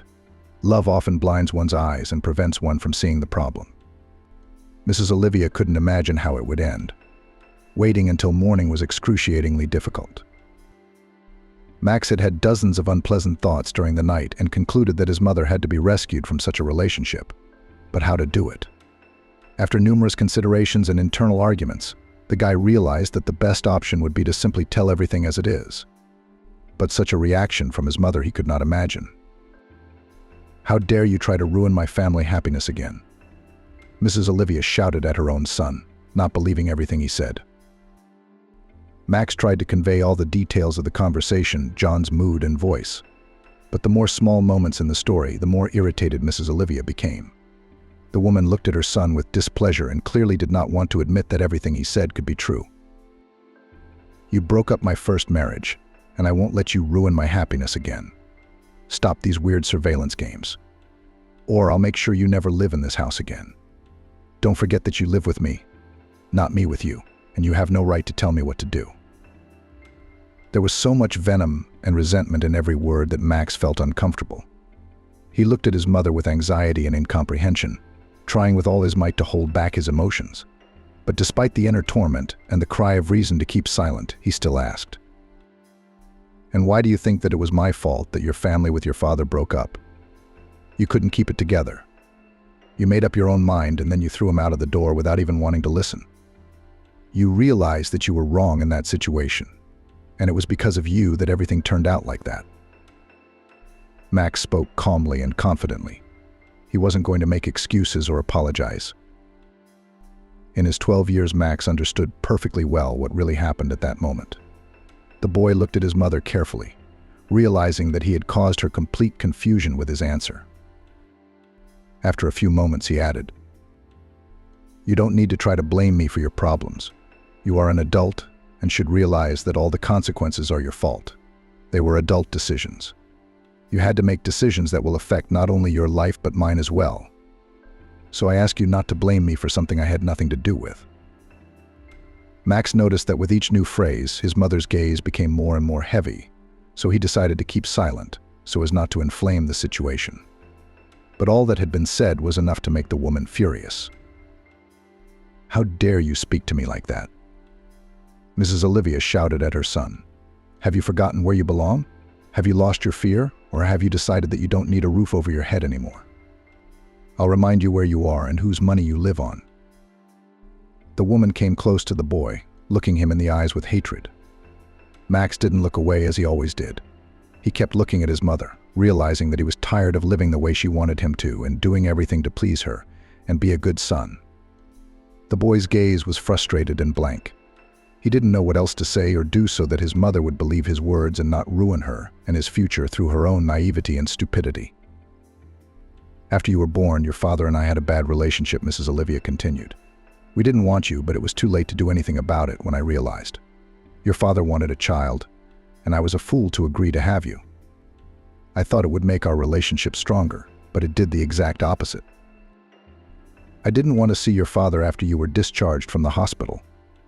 He didn't spend time with you. He was always at work, and he had no idea how hard it was for me. He didn't help, and he didn't bring in enough money to keep us from living in poverty. It's lucky I got this house from my parents. Otherwise, we wouldn't have survived that period." He also complained that I was getting cranky and tired. "How could I be different with you? You were always shouting, not letting me sleep, not letting me sleep, not letting me eat in peace, constantly demanding attention, crying. If I didn't give it to you, you did things at home, as if to spite me. I hated you with all my heart and soul, but I believed that soon it would get easier. Then the neighbor called and told me that your father was cheating on me. You see, he was tired and told her that he just wanted to have a nice time as I was no longer so affectionate and attractive to him after you were born. All because of you, you know. And now you're going to tell me how to live and what to do. Because of you, my life is irrevocably ruined. You're the reason I'm where I am now. And you dared to destroy the fragile happiness that I finally had." The woman switched to screaming, clutching her son's shoulder hard, as if he was trying to escape from her. But Max continued to look at her calmly and seriously, waiting for the series of accusations and discontent to end. For a few minutes more, Mrs. Olivia expressed everything she thought. She wasn't shy in her expressions, and she wasn't afraid to hurt her own child. And Max, he was so accustomed to her rudeness and coldness that he paid no attention to the next attacks and threats. Finally, the woman was silent, closing her eyes and as if trying to control her emotions. All this time, the guy listened to her attentively and then answered, "You know, I did not ask you to give birth to me. I'm sorry that I made your life so unbearable, but there was nothing I could do about it. Don't worry. In a few years, I'll stop bothering you with my presence. But then you'll realize I was right about your new boyfriend. But it'll be too late." After these words, John turned round and went to his room. He didn't see any point in continuing the dialogue and didn't want to listen to his mother's accusations and displeasure. Mrs. Olivia did not listen to her son. It seemed to her that he was deliberately making all this up to get attention and make himself the only man in the house, but she couldn't imagine how it would end. It had been several days since John had last spoken to his mother. He no longer saw the point in trying to prove or open her eyes to reality. John, on the other hand, had been getting closer and closer to the woman all this time, showing her attention in every way possible and making her trust him as much as possible. The guy saw all this but decided to do nothing, letting the situation take its course. But he had no idea that his mother's mistake would affect his life too. One evening, when Mrs. Olivia was in a good mood, John decided to start his plan. The man looked at the woman carefully, trying to convey as much emotion as possible with his gaze. At that moment, Mrs. Olivia smiled smugly, saying, "Why are you looking at me like that? Do you like me?" She moved closer to the boy, looking at him intently. It was only a few seconds before John moved closer and spoke in his most satisfied voice, looking the woman straight in the eye. "How can a man not like you? I'm surprised no one else has ever courted you before. And why you chose me out of so many options. Although, admittedly, I would have chosen me if I were you. I'm just incredibly attractive," John said, moving closer to the woman. "That's why you love me, baby." He came close to her, looked into her eyes, and said in a satisfied voice, "I'm sure I'm also incredibly charming, aren't I?" John stopped a few centimeters from her face. Then he moved close to her ear, burning her skin with his hot breath, and whispered, "I wish I could marry you. I wish I could. You are so gorgeous, so desirable to me." He whispered compliments in the woman's ear, causing her to smile as broadly and sincerely as she had never smiled before. John had hinted several times that he wanted to make her his in every sense, wanted to build a family with her, become her official spouse, be with her always, no matter what. "So what's stopping you?" she asked. "If you want to marry me, you can do it. I'll marry you right now. I'll go to the registry office with you." Mrs. Olivia moved closer to the boy, looking intently into his eyes. There was so much determination and confidence in his gaze that for a second John was embarrassed. But he pulled himself together and spoke in a confident voice. "You know, I just can't feel like a complete man while I'm not on my own turf. But you know, these are the classic male hang-ups." He smiled, trying to make his words more casual. But Mrs. Olivia tensed. Her mind flashed back to the last conversation she'd had with her son Max, when he'd tried to say something about John's plans for her place. She pulled away from the man a little, and the man sensed something was amiss. His demeanor became sharper and his words more confident. "But that doesn't mean you have to do anything," Randy said to diffuse the situation. "I'm not forcing you to do anything. It's just a thought in your head, and you don't have to conform to it." "I'll love you without marriage," John said, moving closer, trying to ease the tension and create a more intimate setting. After a few minutes, looking intently into Mrs. Olivia's eyes, he added in a languid voice, "I just wanted to make you my wife." His lips gently touched the woman's skin, and she felt a pleasant tingling sensation. An electric current seemed to run through her skin, leaving an inexpressible sensation. Mrs. Olivia exhaled noisily, trying to keep it as quiet as possible. But whether from her relaxed state after a few drinks or because she liked the man so much, she couldn't resist. With her whole body pressed against him, she looked up at John and spoke in a languid voice. "What do you need to make me yours? What do you want from me?" The woman moved closer, looking intently into the eyes of her new suitor. She expected any answer other than what she heard from Randy. "I just want to feel like the boss in this house. How can I feel like one if this house doesn't belong to me?" He moved closer, burning Mrs. Olivia's skin with his breath, and thus forcing her to close her eyes. After a few seconds, he added, "You and I would be so good together if we lived in this house as husband and wife. Don't you think so? I would make you happy with gifts every day. And you and I would have had a girl, just like you wanted." John deliberately touched on subjects that were important to Mrs. Olivia. She had always wanted a daughter. The birth of a son had been an unpleasant surprise to her. She whispered with her eyes closed, "But we can be happy without a formal marriage, can't we? I'm sure we'll have a beautiful daughter anyway, and that we'll be fine as parents." The woman spoke with her eyes closed, trying to concentrate on her emotions. Suddenly, she felt John's scalding breath disappear. She opened her eyes and looked at him carefully. He was sitting a meter away from her with a perplexed expression on his face. He clearly hadn't expected such a response from a woman and was frantically thinking of what to say. But Mrs. Olivia was not confused and continued in a confident voice. "Why are you so surprised at my words? Can't people be happy without an official marriage? I don't think the state should interfere in our relationship. Besides, I've already had the unpleasant experience of marriage, and I don't intend to repeat it." Mrs. Olivia approached John, but he pulled away. The elaborate plan in John's head began to fall to pieces. He stared bewilderedly at the woman who was obviously speaking in complete seriousness. The silence was dragging on and becoming awkward. Mrs. Olivia's gaze was becoming tense. At that moment, John realized that he had to think of something. Suddenly, he said, "I just don't understand your train of thought a little bit. If you want a family, why shouldn't we formalize our relationship? I thought we were serious, and you wanted to spend the rest of your life with me." I could hear the disappointment in the man's voice. He looked at Mrs. Olivia in confusion, not knowing what to do in such a situation. There were all sorts of thoughts swarming in his head, and there seemed to be no right answer. John looked up at the woman and spoke in an uncertain voice. "What is our relationship, even for if you don't consider continuing it? What have we spent so much time building a bond of trust and such intimacy for?" John spoke seriously. The man seemed genuinely upset. Whether it was the alcohol or the strange pinching feeling inside, it seemed to Mrs. Olivia that he was telling the truth, that he really didn't understand what was going on.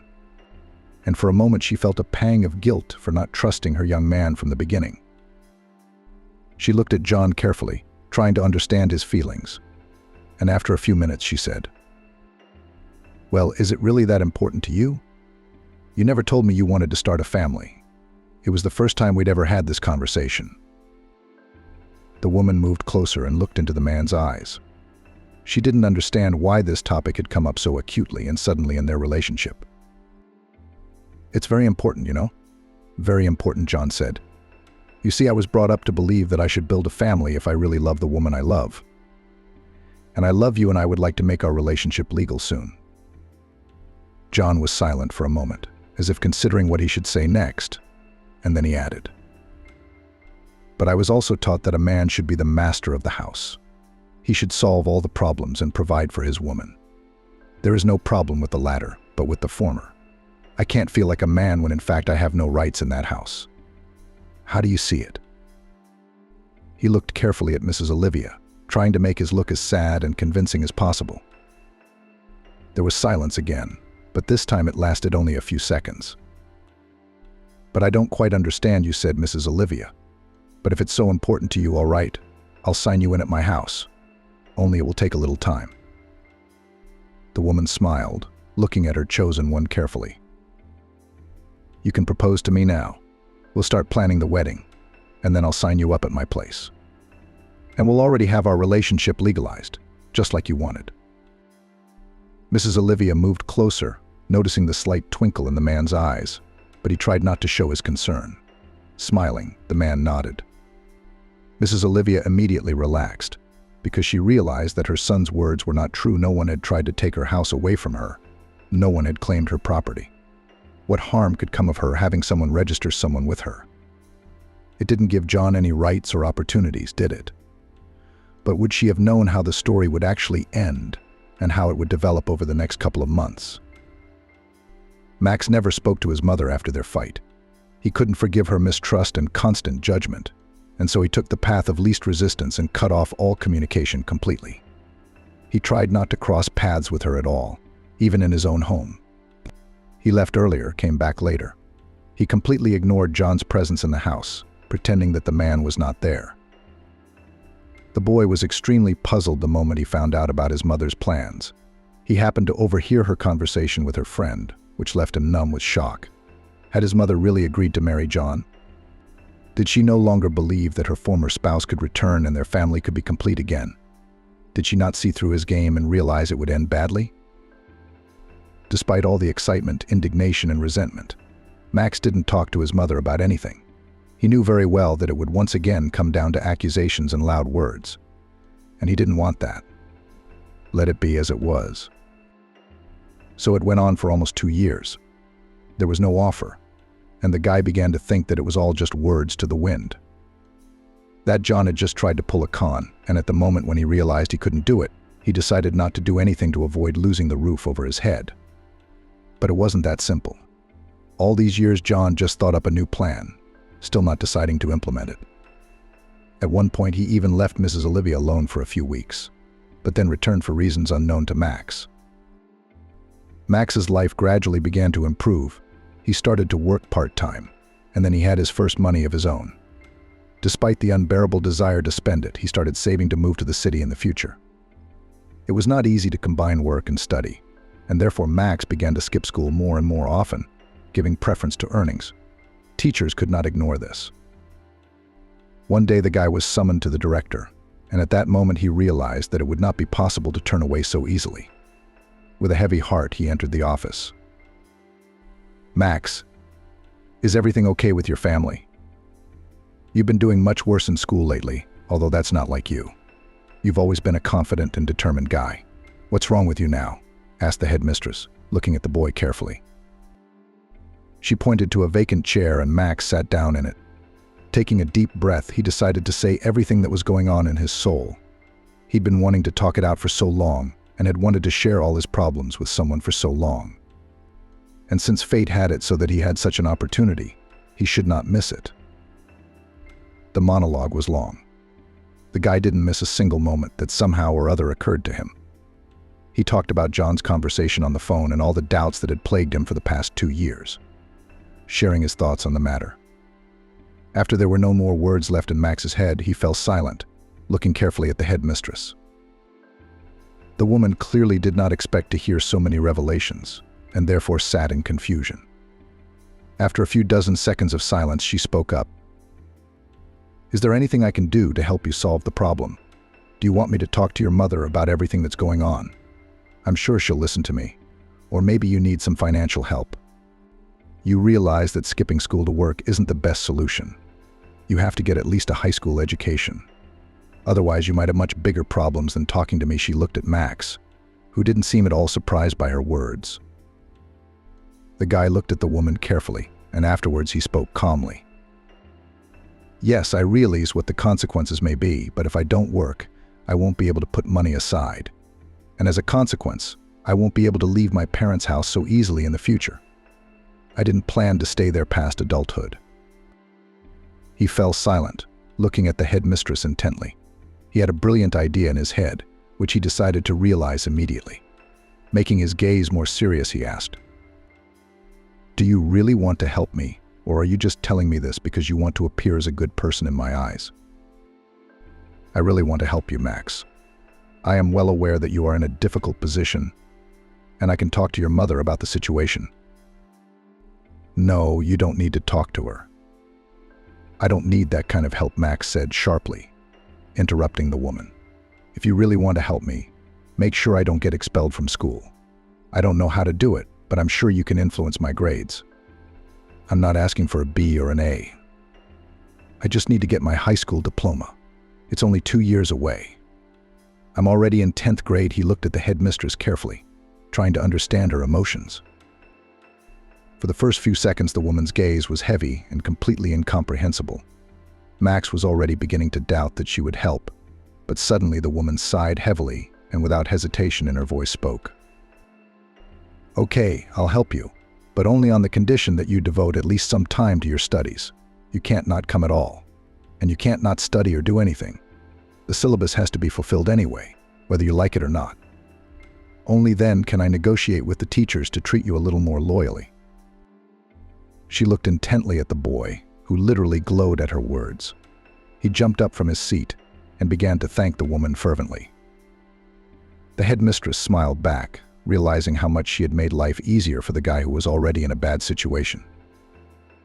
"Max, just please don't do anything stupid. If you have any problems, just come to me. You don't have to try to figure it out on your own. You're not old enough yet, so I don't think you should take on such a serious responsibility." Okay, the boy nodded and thanked the woman once again, and left the office. From that moment on, the boy's life changed. He was treated much better at school. They didn't pick on him for petty things.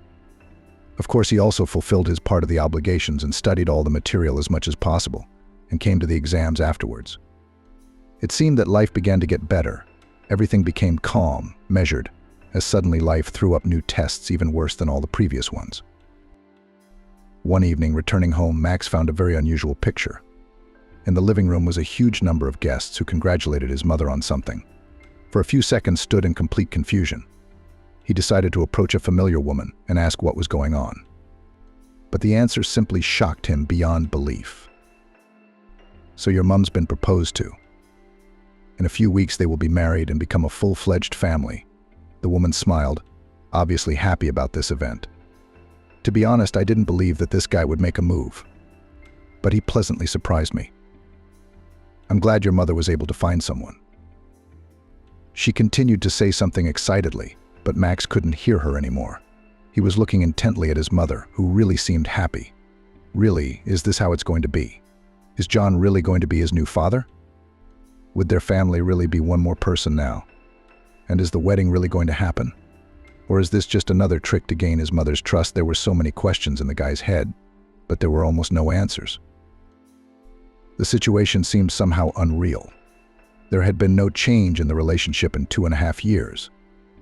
John hadn't even moved fully into their house, despite numerous offers from Mrs. Olivia. And now?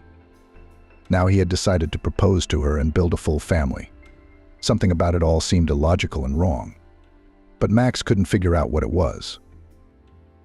A few days had passed since the proposal. Now John fully lived in their house, and therefore Max began to cross paths with him often. The man began to actively support Mrs. Olivia in her unhealthy hobby of trying alcoholic beverages. And therefore the guy saw him more and more often in a bad state. And so one evening, going into the kitchen, he once again encountered John. The man was in a completely drunken state. He looked up at the guy, and he was so cloudy and somehow gloomy that Max felt uncomfortable. He stared at the new member of the family for a few seconds, then mumbled, "Are you having a bad day? You look disgusting. It's like you've been unloading wagons all day, not living your life." But after John proposed to Olivia, he quit his old job, explaining that he wanted to spend more time with his fiancée. From that point on, he didn't work, which couldn't be said for the guy who had just returned from another shift in the fields. He looked at John with displeasure, but he seemed completely oblivious to his presence. Perhaps that was even better, because Max wasn't ready to talk to him as an equal. The guy walked in complete silence to the fridge to get something for dinner when suddenly he heard John's quiet voice. "You have no idea, kid, what's really going on in my life and in my head. I mean, you were born into a well-to-do family and you've never been denied anything. And instead, I've had to make it on my own in life. Yes, I do it in a dishonest way. But this world isn't as easy as you might think. To achieve anything, you have to get around without getting caught in your dodgy dealings. At the same time, you always have to keep yourself in control, remain charming and attractive to all these women." You can't imagine how hard it is to control that. John sighed heavily, closing his eyes. Max stood silent, not understanding where such a harsh revelation in his words came from. But seeing a few bottles, he realized what had actually loosened the man's tongue. But should he continue this conversation? Should he even try to find out anything at all? After all, his mother would accuse him of lying again, even if he told her something. Should he even waste his time and energy on this? After thinking about the situation for a few seconds, Max said goodnight to John and left the kitchen. He saw no point in staying and listening to his fiancée's displeasure and problems with his mother. If he had stayed that night, his life might have turned out very differently. He would not blame himself in the future for not doing anything, for not listening to John at the moment of revelation, or for not even trying to do anything to stop him. But what's done is done, and the only thing left to do in the future is to take responsibility for the decisions he made and go through the trials with his head held high. The wedding of John and Mrs. Olivia still took place, despite the fact that Max was sure of the opposite. The newlyweds went on their honeymoon immediately after the ceremony. The guy stayed home alone, and no one called him to go together. But even if he had been called, he would have definitely refused such an offer. He did not want to spend time with his mother. and the opportunity to be alone seemed to him a kind of gift. If he had known that now he would never be able to communicate with his mother, never be able to talk to her, never be able to apologize to her for everything that had happened before. He had no idea how everything would really end and what such a seemingly innocent holiday trip would lead to. Max was at home when he heard the sound of the door opening. He looked at the time and the number on his phone. It was too early for a return from a wedding trip. His mother had planned to be back in at least 2 weeks, and it had only been 9 days. Holding his breath, he got out of bed, not realizing who could have been brought to his house at this hour. Suddenly, he remembered that he had left the front door unlocked, so anyone could have come in. He felt uneasy at the thought that a complete stranger could have come in. Could it be a burglar who decided to take advantage of the owner's departure, not knowing that someone else lived here? Or had John's associates decided to clean out the house in his absence so that no one would think anything of him? The thoughts in his head were not the most pleasant, and at some point in his head even flashed the desire not to go anywhere.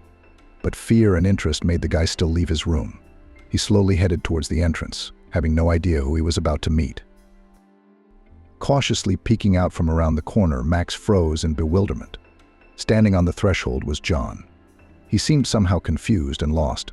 For a few seconds, the boy tried to figure out what was wrong. Then suddenly the realization came to him that his mother was not with her newly wedded spouse. He had returned alone and was now looking around, clearly trying to see if anyone was home. For a few seconds, Max watched his behavior. Afterwards, he decided to come around the corner. John stirred when he saw the guy and abruptly shifted his gaze to him. An uneasiness began to rise inside, which clearly did not bode well. Max looked at the man carefully, after which he asked him uncertainly, "Why did you come back alone? Weren't you supposed to come back with my mother together? You still have a few more days of paid holiday after all. Or has she already found someone better than you at the resort?" Max smiled wryly. Even in such a situation, he couldn't refuse to make fun of his mother's chosen one. But John did not react in any way to such barbed words. He continued to stare around confusedly, only occasionally returning his gaze to the boy. Something in his behavior seemed strange and suspicious. After a few seconds, Max added in an anxious voice, "What happened? Why did you come home alone? Where's your mother?" The boy looked at John for a few seconds, and then took out his phone and dialed his mother's number. After a few beeps, the voice of the answering machine was heard, notifying that the subscriber was out of range. Max stared at the phone for a few seconds with incomprehension. Then he raised an angry look at John. The guy grabbed the man by his t-shirt, pulling him to himself with force, after which he spoke in an irritated voice. "What the hell is going on? Where's my mom and why did you come home before her? When is she coming back? If I find out you've done anything to her, you won't live.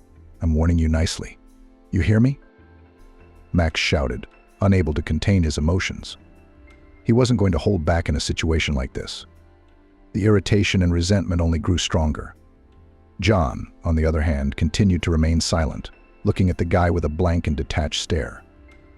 Max felt his patience coming to an end. He shook John sharply, forcing him to look up, then spoke through gritted teeth. "If you don't tell me what the hell is going on right now, I'm going to find out for myself, and then you're definitely in trouble." There was so much rage and venom in every word that John shuddered. He shifted his gaze to the boy and then shook his head slowly from side to side. He covered his eyes, as if trying to cope with his emotions, and said nothing. He just collapsed in Max's arms, as if completely drained of strength. For the first few seconds, the guy held him in utter bewilderment, and then he unclenched his hands and spoke irritably. "What does all this mean? What do you mean, no? What do you mean?" John involuntarily raised his knee, as if trying to defend himself from Max's attacks. But the guy wasn't going to back down that easily. He squatted down. "If you don't tell me now where your mother is and what happened to her, you'll never speak again.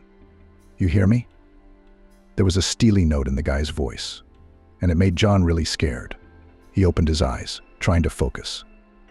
Then, in a depressed, almost inaudible voice, he spoke only 3 words. "She's gone." Then he closed his eyes again, pulling his knees even higher and trying to calm the storm that was raging inside him. A tear trickled down the man's cheek, letting Max know he was serious. Confusion, pain, incomprehension all mixed together. An inexpressible feeling that simply couldn't be ignored. Fear rose higher and higher, making his heart beat faster and his legs shake. Max sank to his knees, staring at the floor, and thought for a few minutes about what he had heard. It seemed like some kind of evil joke that couldn't be true.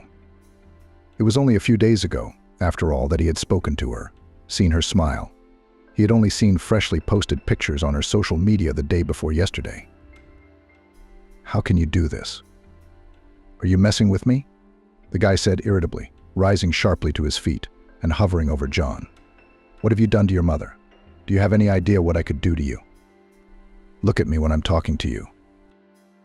The guy abruptly turned John face up, yanking his hands away from his face. There was so much fear and terror in the man's eyes that it was simply impossible not to notice. Here is the edited text, taking into account your instructions. The uniformed men were rapidly approaching Max, who was looming over John. The look on the man's face was bad. For a moment it even seemed to the guy that the man wasn't moving. But he wasn't. Immediately after Max was dragged away from the man, John promptly jumped to his feet, moving several meters away from where he had just been lying. He looked frightened and confused. The man's gaze was blank and directed somewhere past Max, who was looking at him with disdain. The guy was not going to accept the situation so easily, so he began to break out and shout, trying to continue what he had started. "Let go now. Him. It's his fault my mom's gone. I'm not going to leave him a happy and carefree life so easily. He must pay for what he's done. Let go." Max screamed and tried to break free of the police officer's grip, but he couldn't. The law enforcement officers looked at each other, shifting their gaze to John. It seemed to them that the man was completely out of his mind, whether he was so depressed by grief or under the influence of some strange drugs. After a few seconds of reflection, while continuing to hold the rambunctious Max, who kept trying to break free, one of the officers turned to his confused partner. "Here's the deal. I'm taking this one with me now." He pointed at Max, who had become a little calmer in his arms, as if he were gradually calming down. "You take the other one. Call for backup. We can't drive them in the same car. I'll see you back at the unit." Max felt his hands clenched tighter behind his back, and the next second they were cuffed. He turned at the policeman in bewilderment but said nothing, realizing that after what he had seen he was unlikely to be believed. He walked obediently to the car and turned one last time to look at John, who was staring in his direction. Then the door of the police car closed sharply in front of his face. Max was put in solitary confinement.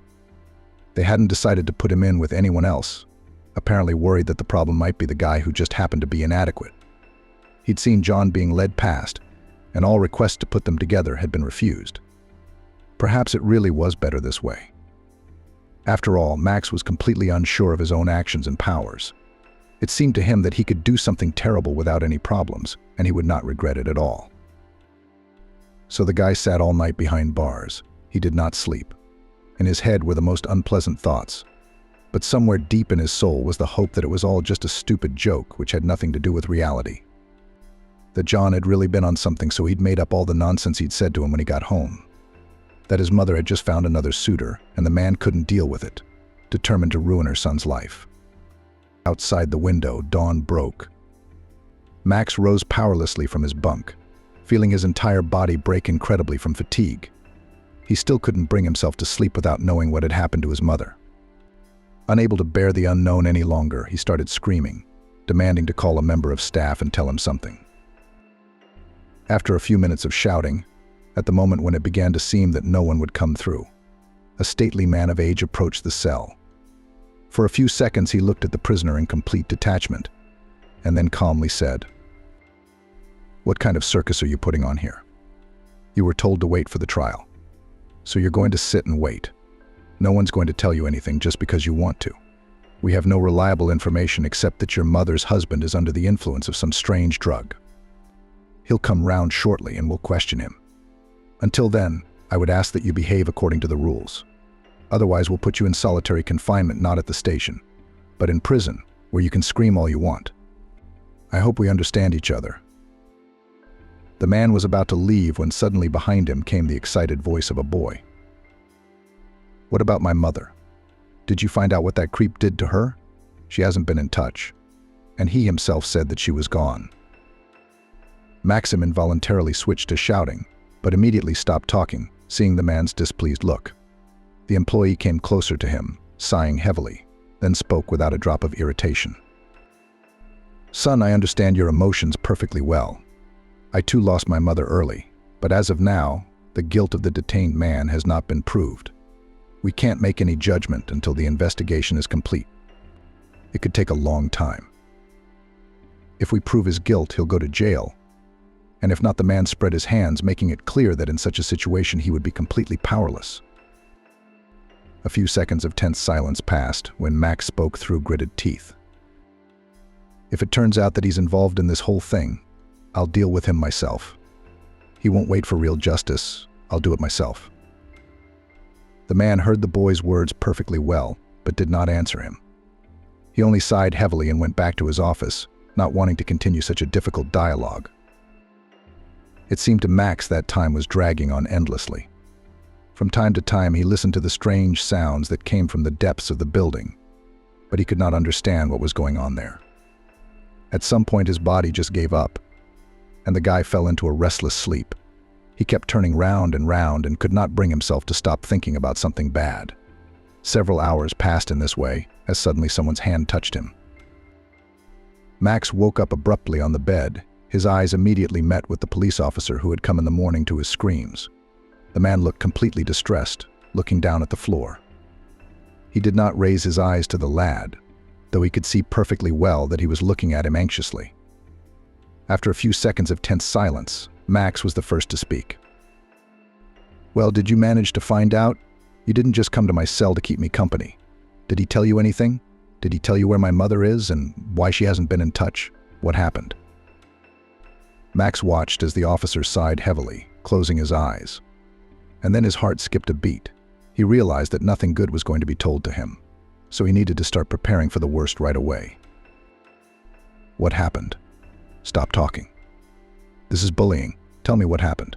Max started screaming. He was on edge, and he couldn't bring himself to stay calm, even when talking to a policeman. I'm sorry, kid, the officer said, looking up at Max. Your mother is really gone. The detained man said that they were relaxing on some beach when they were approached by locals. They offered to have a good time and buy strange cocktails. According to him, he immediately refused such an idea, but his wife insisted. He paid for them, after which they continued to admire the view. The cocktail seemed strange to him, and he refused to drink it. But your mother said that she liked the taste very much, so she would finish the whole thing.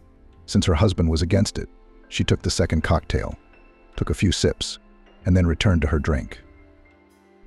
At some point, the detainee felt that something was wrong. The picture in front of his eyes became less clear. There was a strange feeling of the approaching end. He immediately jumped to his feet, but a sudden weakness made him sink to the floor.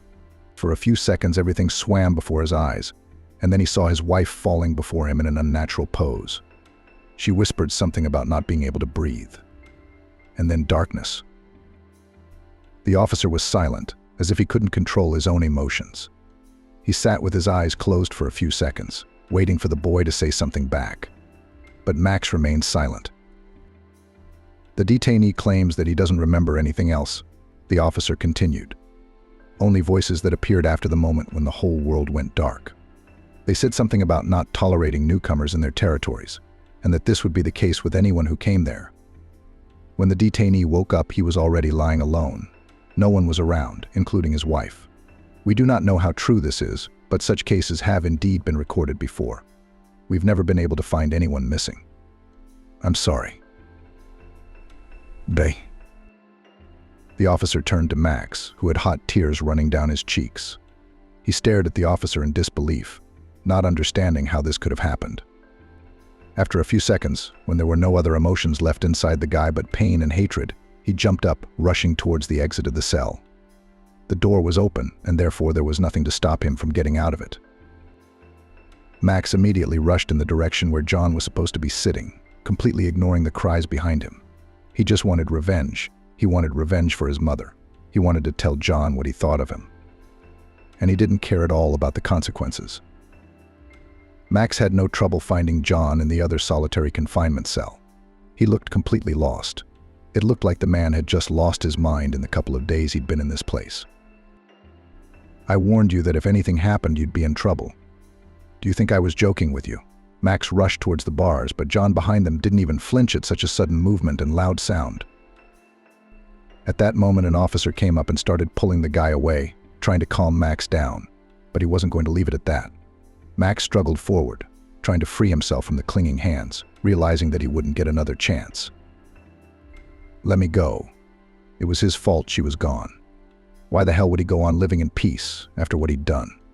Max tried to break free, but at that moment 2 more officers ran into the room. They easily stopped the guy, forcing him to sit on a chair that stood a couple of meters away from the bars.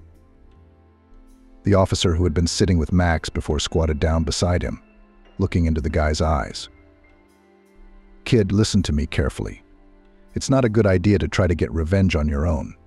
You've got to realize that's not an option. You'll only jeopardize your future. We'll figure it out, and you don't have to get involved, okay?" The man looked at the boy carefully, not giving him a chance to shift his gaze to John behind the bars. "You need to think about what you've got to live and live on from here. And if you ruin your reputation now, it will be extremely difficult to restore it. Plus, you'll have a criminal record on your record forever. And no normal place will hire you to study or work. I promise you I'll handle this personally. But you have to promise me you'll stay out of it, okay?" The man continued to stare at Max until he nodded confidently. At that point, he let go of him and, rising to his feet, took a step back, turning to the prisoner who was now the accused. "Watch this one," he muttered carefully. "Don't let him do anything to himself until we know what's going on, and I'll ask you personally if anything happens to him. And with him." The man turned back to Max, who was staring emotionlessly at the floor in his chair. He sighed heavily and mouthed, "Something has to be worked out with him too. You can't just leave him in your ward. Besides, he's a minor. There could be some unpleasant consequences for our department for detaining him. We should let him go." The man nodded to his own thoughts and was about to leave when he heard the confused voice of another officer. The man nodded to his own thoughts and was about to leave when he heard the confused voice of another officer. "But if he's a minor, so we can't just let him go. He has no one at home and we have to hand him over to the child welfare authorities." The voice seemed confused. All eyes were suddenly on Max, who didn't care at all about what was going to happen to him next. He saw no point at all in continuing all these pointless negotiations. They were unpleasant to him. "So, call over there. But the kid's not supposed to be here tonight. Let me know how it turns out, where I can find him in the future." "Execute," said the man. After saying that, he walked out of the office, leaving Max with the other law enforcement officers. They called the child welfare authorities. After a short hearing, it was decided to temporarily take the boy to a place where minors without parents and guardians live. Max did not resist, just did what he was told. It seemed that there was nothing else left in the world that could please him or become for him a new meaning of life. But he couldn't even imagine how his life would turn out in the future, and how different a person he would be in just a few years. Max was left at the orphanage until the circumstances were clarified. He spent a few days there. Nothing was said or explained to him. These few days seemed to him a real hell. He didn't want to sleep, eat, or do anything. His only wish was to wake up from this nightmare that had come into his life. One day, the manager of the institution, Mrs. Kate, announced that Max would be diverted to an orphanage in a few days, as there was no one of legal capacity who had the right to take him without guardianship papers. They tried to ask Max about his father or other relatives, but he was reluctant to talk and expressed this reluctance vividly. He was well aware of what would happen to him next. He had acquaintances who grew up in orphanages, and, according to them, the conditions there were not the best, but rather terrible. To survive this period and not get a huge amount of moral and physical traumas is simply impossible. Therefore, the guy began to adjust himself to the fact that he would have to fight back hard and from the first day. There were only hours left before the departure, when an agitated, familiar voice sounded in the corridor. "How dare you not let me see him? I've done all the paperwork I need to do. I don't care if you're getting ready to leave. I have a right to take him out of here. I know exactly what the law allows me to do and what it doesn't. You have no right to stop me. Get out of the aisle." Max turned round, completely unaware of what was happening in the corridor. And at that moment, the headmistress of the school he attended burst into his room. She, looking around, confused and to some extent even frightened. But the moment her gaze fell on Max, she relaxed, smiling. Walking over to the boy's bed, she sat down on the very edge and spoke in an excited voice. "I promised you that I would help you in every possible way, that I wouldn't leave you in trouble, no matter what happened to you. As a matter of fact, I just found out about the tragedy a couple of days ago. I'm so sorry." The woman was silent for a few seconds, as if gathering her thoughts. Then she added, "I'm sorry I didn't talk to you about it beforehand, but I have decided to apply for custody of you. Of course, I believe that your mum will be found safe and sound. Maybe she'll come home soon and the guardianship is a temporary measure. And as soon as everything's okay, I'll give it up. I did it so they wouldn't take you to an orphanage. I don't think that's where you want to be."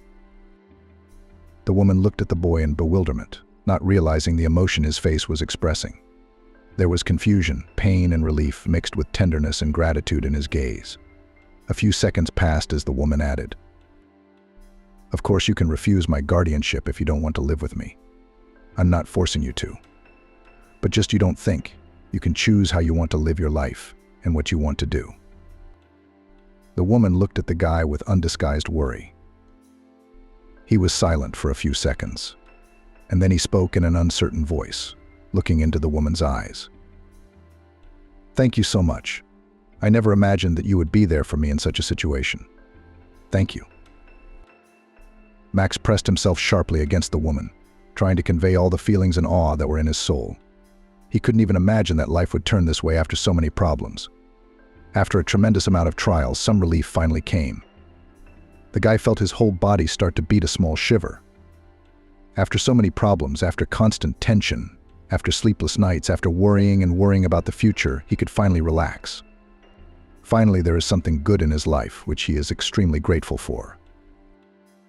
Mrs. Isabella, that was the name of the headmistress who had decided to take Max in, spent a few more weeks getting used to a grown-up boy in her home. Sometimes she forgot that she had taken custody and that she didn't live alone.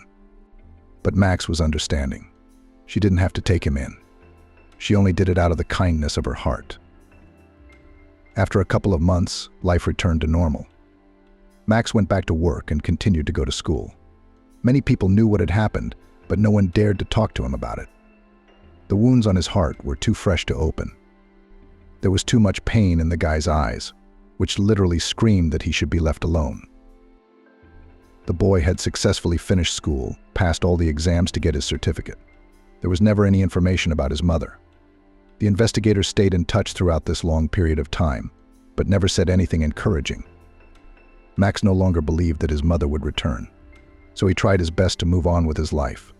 He planned to go to another city, find a job, try to start life with a clean slate. But Mrs. Isabella, who for a long time supported the guy and stayed by his side in the darkest times, wanted a different future for him. One evening, she decided to talk about the lad's future and how she was willing to be involved in it. "That's out of the question. I don't want to keep spending your money. I'm old enough to start working on my own." Max became indignant after listening to his guardian's suggestions. Mrs. Isabella remained completely calm. She had no doubt that he wouldn't agree to her proposal right away, so she wasn't surprised by this reaction. But she didn't plan to back down so easily either.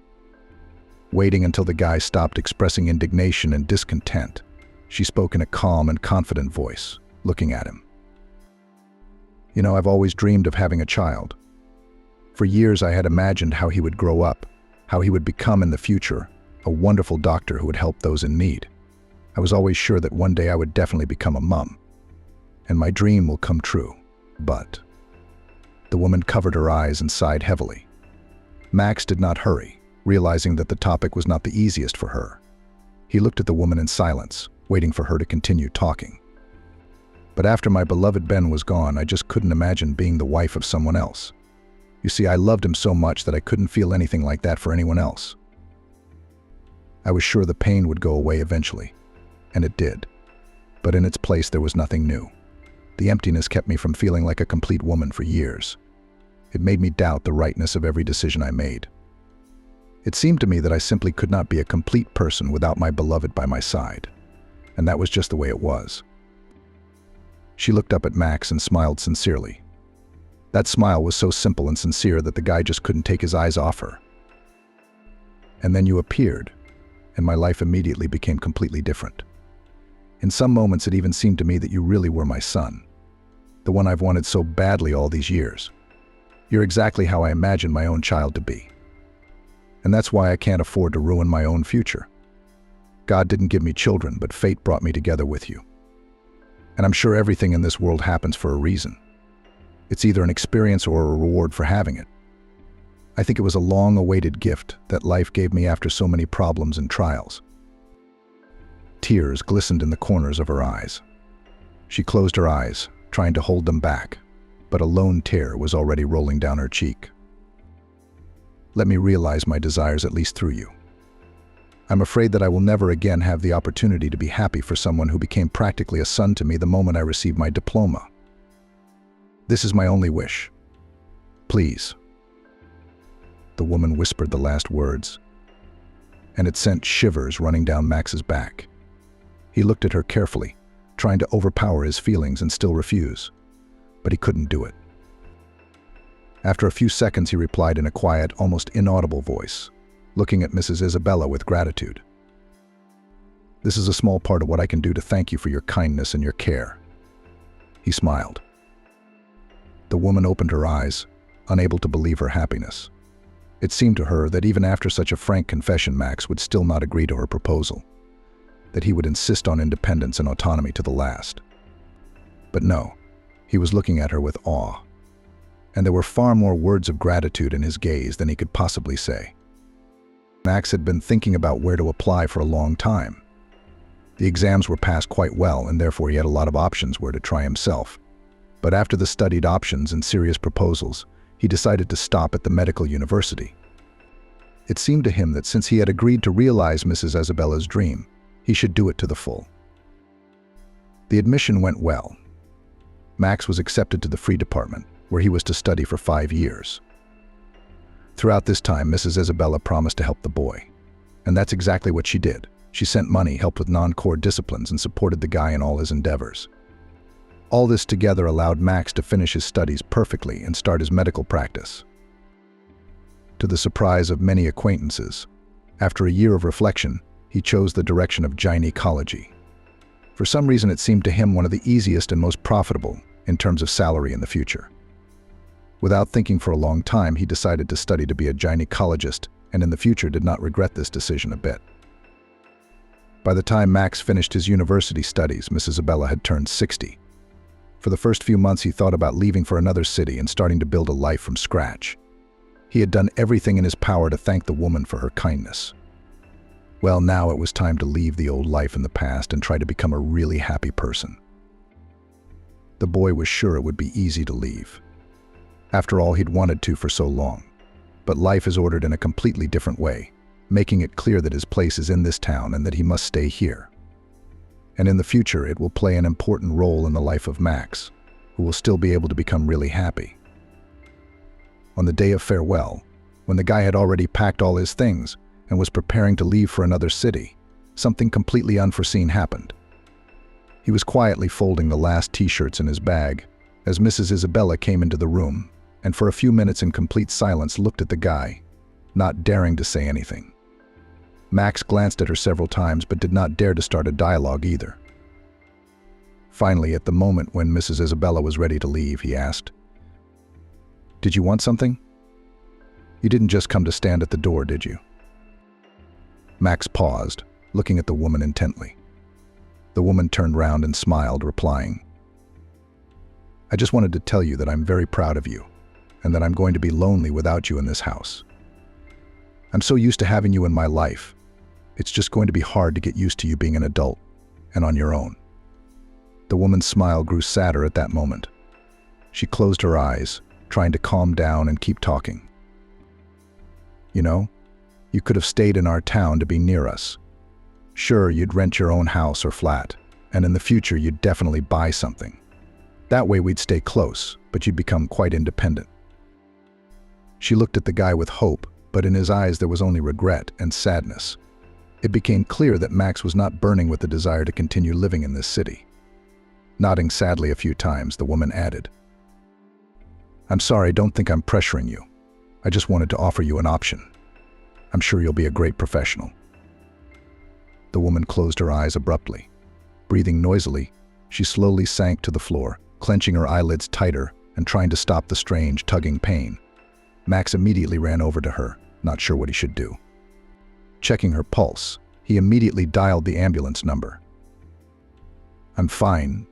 Don't worry, it's just age. It's just a few minutes now and I'll feel much better." "You see, everything will be fine," the woman mumbled, trying to calm Max down. But the guy knew perfectly well that there was nothing good in such a sharp pain and change of condition. And he was thinking about the worst. And that's exactly what happened. The ambulance took the woman to the hospital for examination and diagnosis. Max went with them to stay informed of everything that was going on. Half an hour later, a doctor Max knew from his time in practice came out of the room. He rubbed his eyes tiredly, then looked up at the guy and spoke in a tired voice. "Heart trouble. She'll need to be looked after. She asked me not to tell you what happened. So you can go to another city with peace of mind. But I can't do that. You know the problems people like that face. If you don't pay enough attention to them, the consequences can be bad."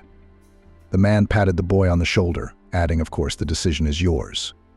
I know very well that she's not your birth mother.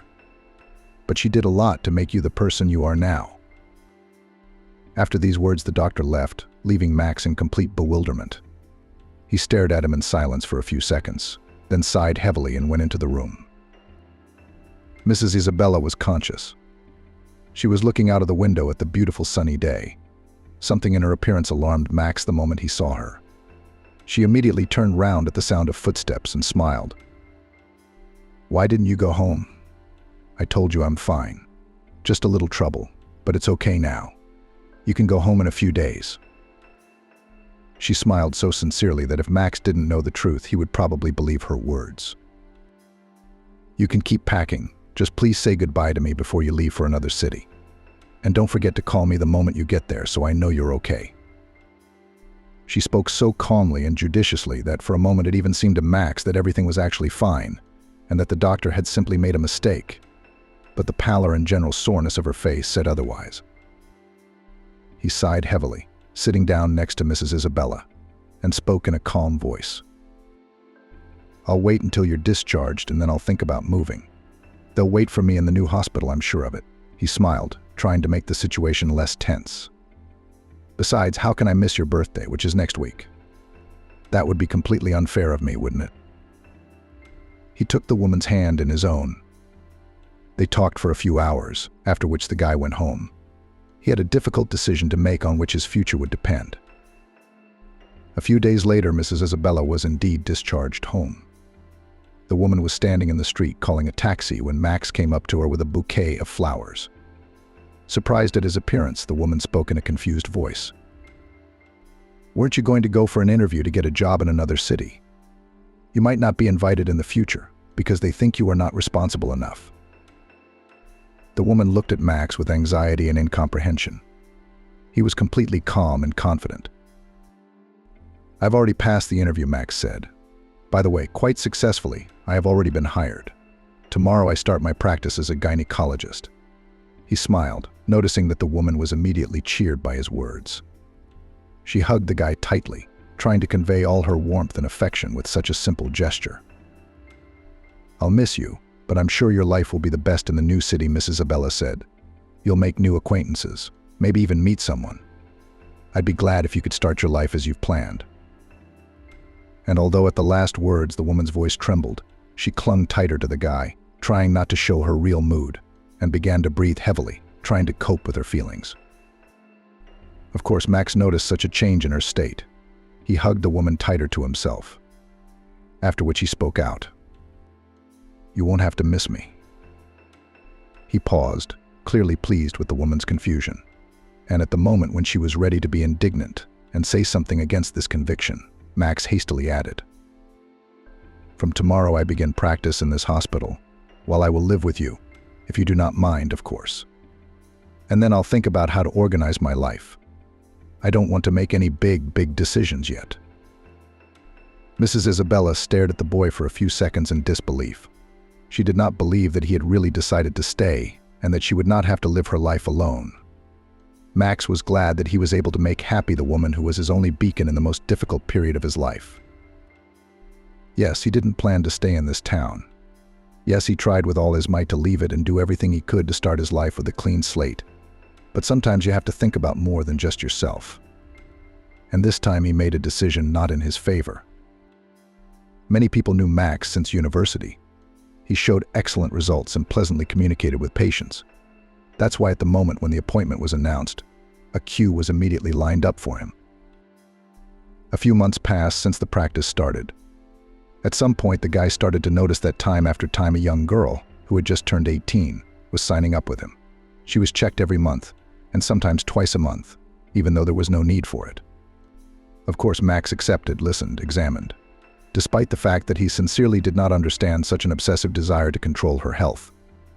Ashley, that was the name of the guy's regular patient, had made an appointment with him again, even though she'd been to see him only a couple of weeks ago. When he saw her appointment, he wasn't surprised at all, but smiled wryly. She was the last one to see him that day. So Max was already prepared for hours of questions about her health and how to choose the right partner. But he couldn't imagine how this next appointment would actually end, and where his interest in the beautiful patient would lead. Ashley looked particularly attractive on this day. She wore a short dress, made an expressive makeup, and it seemed that she was going not to the doctor's office, but to a date where she was sure to please her chosen one. Sitting down on a chair near the doctor, she immediately noticed his interested look and smugly replied, Yes, I dressed like that today, especially for you. I see you liked my choice of outfit too, didn't you?" She, leaning on the table, looked at the man attentively and, catching his incomprehensible look, explained, "After all, you told me that you like it when girls dress expressively, that it gives them femininity and attractiveness in men's eyes. Remember, at the last reception. So I decided to take your advice to attract the attention of a man I like. And judging by your reaction, I'm doing just fine, didn't I?" Her gaze became more languid, more playful. She kept her gaze on Max, and he only mumbled, "I'm very flattered that you decided to make a good impression on me. And admittedly, you have succeeded. But I'm not interested in a relationship at work. I'm sorry, is something bothering you? Or are you just trying to show me how attractive you can be?" Max smiled, not realizing what the future held for him. He looked at the girl carefully as she leaned back in her chair. Ashley spoke in a confident voice. "You know, I was sure you were impossible to meet anywhere but the hospital. And I was right about that, wasn't I? I'd have to make an appointment to talk to you." So her gaze became more predatory again.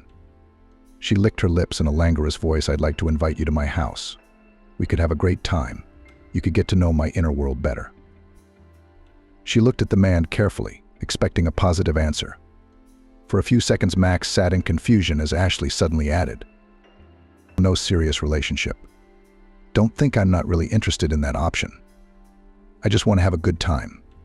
With a handsome man like you, one meeting. And then it's every man for himself." Max hesitated, but after a few more persuasions, he agreed.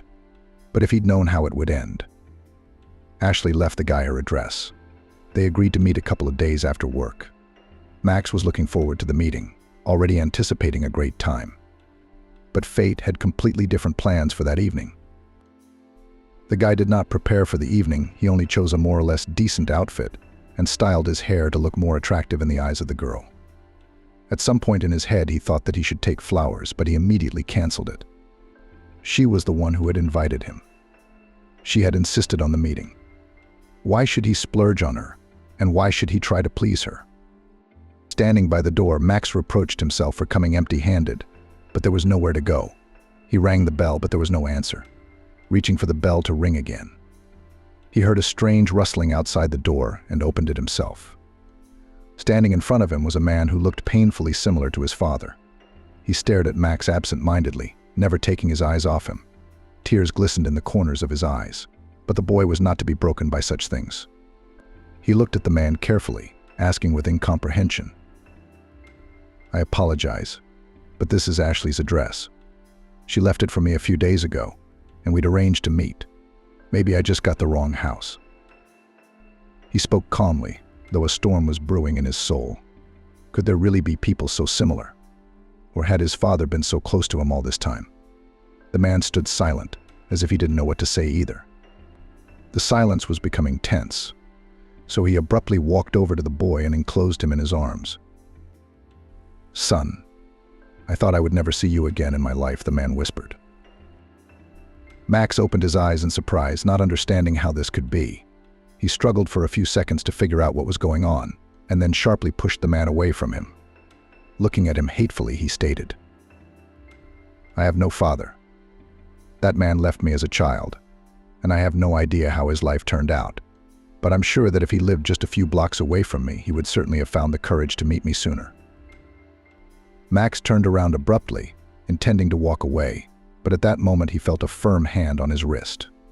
Turning around abruptly, he looked at the man with hatred, not understanding what the man wanted from him. "Let go of my hand immediately, or I'll call the police," Max jerked, but he couldn't break free. He wanted to continue resisting as Ashley suddenly appeared behind the man's back. She looked at Max sympathetically, speaking out. "I'm sorry your life has turned out this way, but you really should listen to him. He'll tell you a lot of things you don't even realize." Max looked at the girl with incomprehension. For a few seconds he doubted the correctness of his next decision, but still he entered the house and agreed to listen to his father. But would he have known what he was about to learn? Max's father told him that for years he had been trying to get in touch. He had called, sent messages, and even letters, but they had all gone unanswered. He came home to his former spouse to try to reconcile, to return the relationship. But everything was unsuccessful. She did not believe in his words. And after a while, she filed a petition in court to limit Max's communication with his father. She cried all the time of the meeting, inventing horrible stories, which were not really. As a result, the judge issued a judgment on the basis of which the man could not go near his own son. He showed Max the court's judgment to somehow prove his words, showed numerous messages that were sent every year with a plea to allow him to communicate with the child. The man talked for a long time about how difficult it was for him all these years, how he missed and looked for all possible ways to see Max. He even spent 6 months behind bars for violating court requirements after numerous attempts to communicate with his son at school. It all seemed unrealistic, but the overwhelming evidence said otherwise. "I realize you don't have to believe me, but it's the truth," the man concluded, sighing heavily. Max thought about what had happened for a few minutes. After that, he asked with perplexity, "But what's your connection to her?" He pointed to Ashley, who had been standing next to him the whole time. "And that's your sister. I tried to find comfort in another woman, but the experience was just as sad," he sighed, closing his eyes. This was the unexpected way Max's life had turned. It would still take him a long time to understand and accept his father, but the feeling that he now had family in his world warmed his soul and gave him hope for a better future.